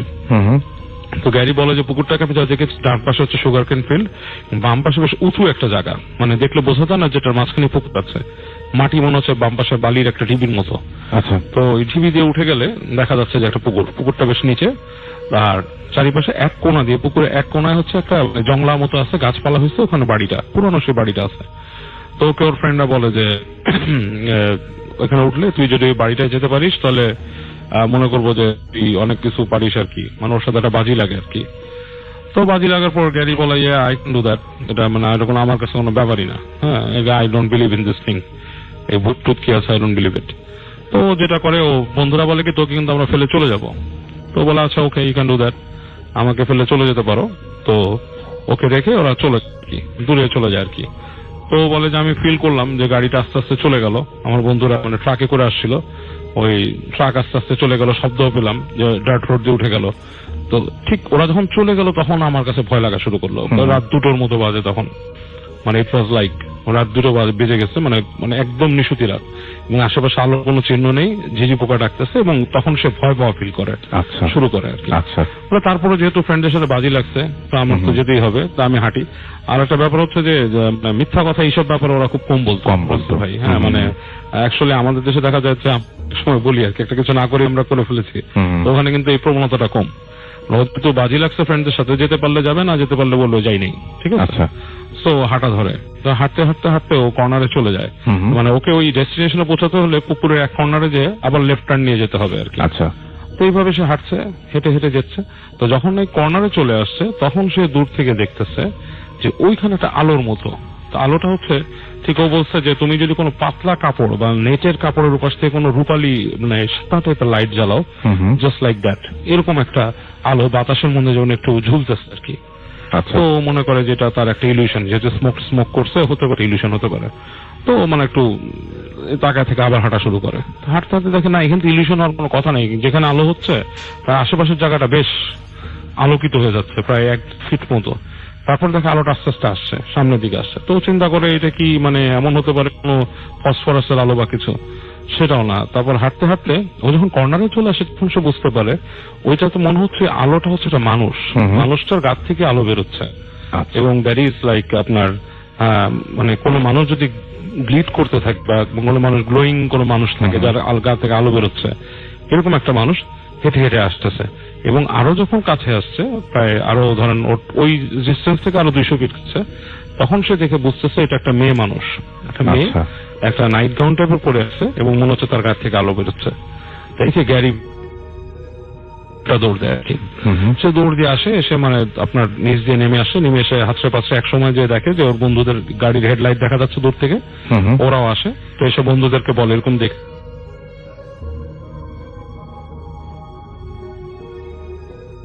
গ্যারি ঘটনা বলা, আমি আমার ফ্রেন্ড রয়কেন ওই জায়গায় যাই। তো যখন আমরা ওই জায়গাটায় যাই, ঠিক ওই সেম ডার্ট রোড ওখানে আবিষ্কার করি, এবং ডার্ট রোড আছে, ঠিক সেই সুগার কেন ফিল্ডও আছে, এবং সেই পুকুরটার যে উঁচু ঢিবিটা সেটাও দেখি, এবং ওই ঢিবি দিয়ে উপরে উঠি। ওঠার পর দূরে দেখি সে বাড়িটা আছে, বাট আসলে রাসেল ভাই মানে আর কি আসলে আমাদের সময় সুযোগ হয়নি ওই কাছাকাছি যে কিছু দেখা যায় কিনা এরকম দেখার। এই ছিল ঘটনা। Thank you very much. এবং এখন আমার সামনে একজন বসে আছেন, আমরা তার কাছে যাব, এবং আপনার নামটা প্লিজ আরেকবার একটু যদি সবাইকে বলতেন, তারপর আপনার ঘটনায় যাই আমরা। আসসালামু আলাইকুম লিসেনার্স, আমি ডাক্তার মোহাম্মদ শফিকুর রহমান। জি, আমি মহাখালী কলেরা হাসপাতালে কাজ করছি। তো আমি যে ঘটনা শেয়ার করব সেটা আমার দেশের গ্রামের বাড়িতে। এখানে গ্রামটা মুন্সিগঞ্জের একটি গ্রাম। জি, সেটা আপনার টাউনের পরপরই গ্রামটা দক্ষিণে, সর্দারপাড়ার পাশে গ্রামটার নাম রতনপুর। গ্রামের নামও আমি বলে দিলাম। তো ওখানে একটা খুব পুরনো জমিদার বাড়ি আছে। তো জমিদার বাড়িটা ঘিরে অনেক ঘটনা আছে, অনেক ঘটনা এর আগে আমি একটু শেয়ার করেছি। এখন আরেকটি ঘটনা যেটা একদম আমার সামনেই ঘটেছিল সেটা আমি শেয়ার করছি। তো এই ঘটনাটা আমার মার এক বোন, খালাতো বোনকে নিয়ে, যে আমার খালা হয় উনি। তো সেই খালা যখন ইয়াং ছিলেন, ঘটনাটা 85-86 এর দিকের ঘটনা। তখন আমি ছোট ছিলাম, যাই হোক 7-8 পড়তাম। তখন আমি একদিন এই গ্রামের বাড়িতে বেড়াতে যাই। বেড়াতে যাওয়ার পরে তো ওদিনই দুপুরবেলা, মানে 2-1 দিন পরে দুপুরবেলা, আমার সেই খালা পাশের গ্রাম থেকে একটা মাছ নিয়ে আসছিল, বেশ কিছু মাছ সাথে করে। পাশের গ্রামে বেড়াতে যায়, পুকুরে মাছ ধরা হয়েছিল। ধরার পরে তাকে দেয় যে তুই নিয়ে যা। সে আবার এই জমিদার বাড়িতে থাকতো নিচের তলায়, 3 তলা বাড়ি, নিচের তলায় থাকতো। তো যখন সে দুপুরবেলা আসলো, আসার পরে তখন তেমন কিছু হয়নি। সন্ধ্যা থেকে সে একটু অ্যাবনর্মাল বিহেভ করা শুরু করলো। যেমন সে একটু চুপচাপ হয়ে গেল, কথা বলতেছে না, ডাকলে উত্তর দিচ্ছে না, এরকম একটা ব্যাপার। বাইরে চলে যেতে যাচ্ছে, বাইরে গিয়ে ফিরতেছে না, হ্যাঁ এরকম আর কি, বাইরে অন্ধকারের মধ্যে দাঁড়ায় আছে। তো তখন কেউ কিছু বুঝতে পারেনি আসলে ব্যাপারটা কি হয়েছে। তো এরকম করে রাতে খাওয়া দাওয়া করার জন্য তাকে খোঁজা শুরু হলো, কিন্তু তাকে পাওয়া যাচ্ছে না। তখন প্রায় 9টা বাজে, রাত 9টা বাজে। তো আমি আমার মামা দুজন মিলে তাকে খোঁজা শুরু করলাম, আর অন্যরা তো নিচে, তাই আমরাও ছাদে টাদে আশেপাশে খুঁজতেছি। তো বাড়িটা দোতলার যে ছাদ, সেখানে কিছু অংশ কমপ্লিট হয়েছে, কিছু ইনকমপ্লিট রয়েছে। সেই ইনকমপ্লিট পার্টের মধ্যে কিছু খোলা জায়গা আছে, জঙ্গল টঙ্গল গাছটা ঘেরা। সে ওখানে দেওয়ালের মধ্যে পিঠ থেকে হঠাৎ করে তাকে দেখা গেল 10টা 10:30টার দিকে, যে ওখানে দাঁড়িয়ে আছে, দাঁড়িয়ে জঙ্গলের দিকে তাকিয়ে আছে। তো আমরা তো আবার কি ব্যাপার, কি হইলো হঠাৎ করে। তো আমার মা বলে, তুই এখানে কি করছিস, তুই আয় ভিতরে, খাওয়া দাওয়া করবি না? সে কোনো উত্তরই দিচ্ছে না। সে এক দৃষ্টিতে সে সামনের দিকে তাকায় আছে, জঙ্গলের দিকে। তো তাকে মামা যে হাত ধরলো আনার জন্য, সে এক ঝটকায় হাত ছিল। তো আমার মামা তখন একটু অদ্ভুত দৃষ্টিতে আমার দিকে তাকালেন। তখন আমি 7-8 পড়ি। তো দৃষ্টিটা আমি ঠিক আসলে তখনও বুঝি নাই, জাস্ট আমাকে বললো যে ওকে সমস্যা হয়েছে, ওকে ধরছে। এই শুনে এই শোনার সঙ্গে সঙ্গে আমার গায়ের যে ইয়েগুলো ছিল, লোমগুলো সব হয়ে গেল, দাঁড়িয়ে গেল। তা আমি আসলে গা ছমছম করতেছিল রীতিমতো। আমরা দুইজন মিলে চেষ্টা করলাম। আমার খালার বয়সও তখন খুব একটা বেশি হবে না, এই 14 বছরই হবে। তাকে আমরা দুইজন ছেলে মিলে ধরে আনতে পারতেছি না। তার গায়ে একটা ওই আসরিক শক্তি যেন কিভাবে যেন তার মধ্যে চলে আসলো, আমরা দুইজন মিলে তাকে আনতে পারছি না। তো যাই হোক, অনেক কষ্টে আরেকজনকে ডেকে আনা হলো। তাকে ধরে অনেক কষ্ট করে আমরা বাসার মধ্যে নিয়ে গেলাম, রুমের মধ্যে। রুমে নেওয়ার পরে সে কোনোভাবে আমাদের কন্ট্রোলে থাকবে না। সে সারাক্ষণ মানে খুব রাগ, এবং তাকে সে হাত পা ছুটছে, এবং গলার টোনটা খুবই নাজাল হয়ে গেছে, নাকি গলা যেটা বলে, সে কথা বলতেছে যে আমি চলে যাব, আমাকে মাছ দিয়ে, খুব সে মাছ খেতে চাচ্ছে। তা আমার মামা বলতেছে তোকে দেওয়া যাবে না, হাতে হাতে দেওয়া যাবে না, হ্যাঁ আমি উঠানের মধ্যে রাখি, তুই ওখান থেকে খেয়ে চলে যা। আমার মামা সেগুলো গ্রামের মানুষ, উনি আগে থেকে জানে কিভাবে কি ট্রিট করতে হয়, উনি সেই জিনিসটাই বললেন। কিন্তু সে বলতেছে তাকে হবে। তো এইটা তো আর হয় না, একটা মানুষ জলজন্ত মাছ দিয়ে দিব, সে খাবে, কাঁচা মাছ তো আবার। তো যাই হোক, আমার নানি আবার ওইসব ব্যাপারে ট্রিটমেন্ট একটু জানতেন। তো উনি ওর যে লিটল ফিঙ্গার যেটা, সেটাকে ধরে উনি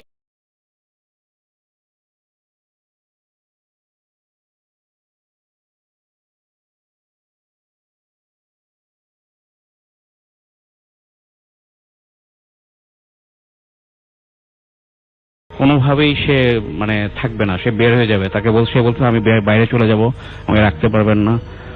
এই দোয়া টোয়া পড়লাম। তারপর সে নিজেকে নিজে করতেছে, কানে দুল টুল খুলে ফেললো, চুল এলোমেলো করে ফেললো, হ্যাঁ, এরকম নানা রকম অ্যাক্ট করতেছে। তা এক সময় সে আমার দিকে তাকিয়ে বললো, তুই কে? এটা শুনে তো আমি খুবই ভয় পেয়ে গেছিলাম। যাই হোক, যে আমি আবার ভাবলাম কি আমার কাছে ট্রান্সফার হয়ে যায় কিনা। যাই হোক, এনিওয়ে এই প্রবলেমটা হয় নাই। তো এই জিনিসটা তার অনেকক্ষণ ছিল, প্রায় 2-3 ঘন্টা তার মধ্যে প্রচন্ড প্রবলেম করার পরে এক পর্যায়ে সে খুব কুল হয়ে যায়। কুল হয়ে যখন তার সেন্স আসে, মানে তখন আবার ফেইন্ট হয়ে যায়। ফেইন্টের পর তার পানি টানি ঢেলে যখন সেন্স আনা হয়, তখন সে বলে যে এতক্ষণ আমার কি হইল, আমি কি হইলো, আমার এখন দুল টুল খুলছে কেন, মানে তার কোনো সেন্সই নেই। তো এই প্রবলেমটা তার অনেক বছর ধরে চলে। হ্যাঁ, অনেক বছর ধরে চলে। এমনকি তার বিয়ে যখন হয়, বিয়ের পরও শোনা যায় শ্বশুর বাড়িতে যে সে সুযোগ পেলে মাছ করতেছে, এখান থেকে কাঁচা মাছ খাওয়া শুরু করছে। খুবই এমব্রেসিং। এবং এই জিনিসটা তার বিয়ের 10-12 বছর পর্যন্ত প্রবলেম হইতো। আর যখনই বাপের বাড়ি বেড়াতে আসতো, সে রাতের বেলা বের হয়ে যেত, তাকে খুঁজে আনতে হতো, অনেক দূরে যেতে হতো। হ্যাঁ, এবং তাবিজ দিয়ে রাখতো সবসময়। তো এই ছিল আমার মোটামুটি ঘটনা এই বাইকে ঘিরে। আরো 2-1টা ছোট ঘটনা আছে, আমি কি বলতে পারি? একটু পরে সেটা শুনি। আমরা আপাতত কিছু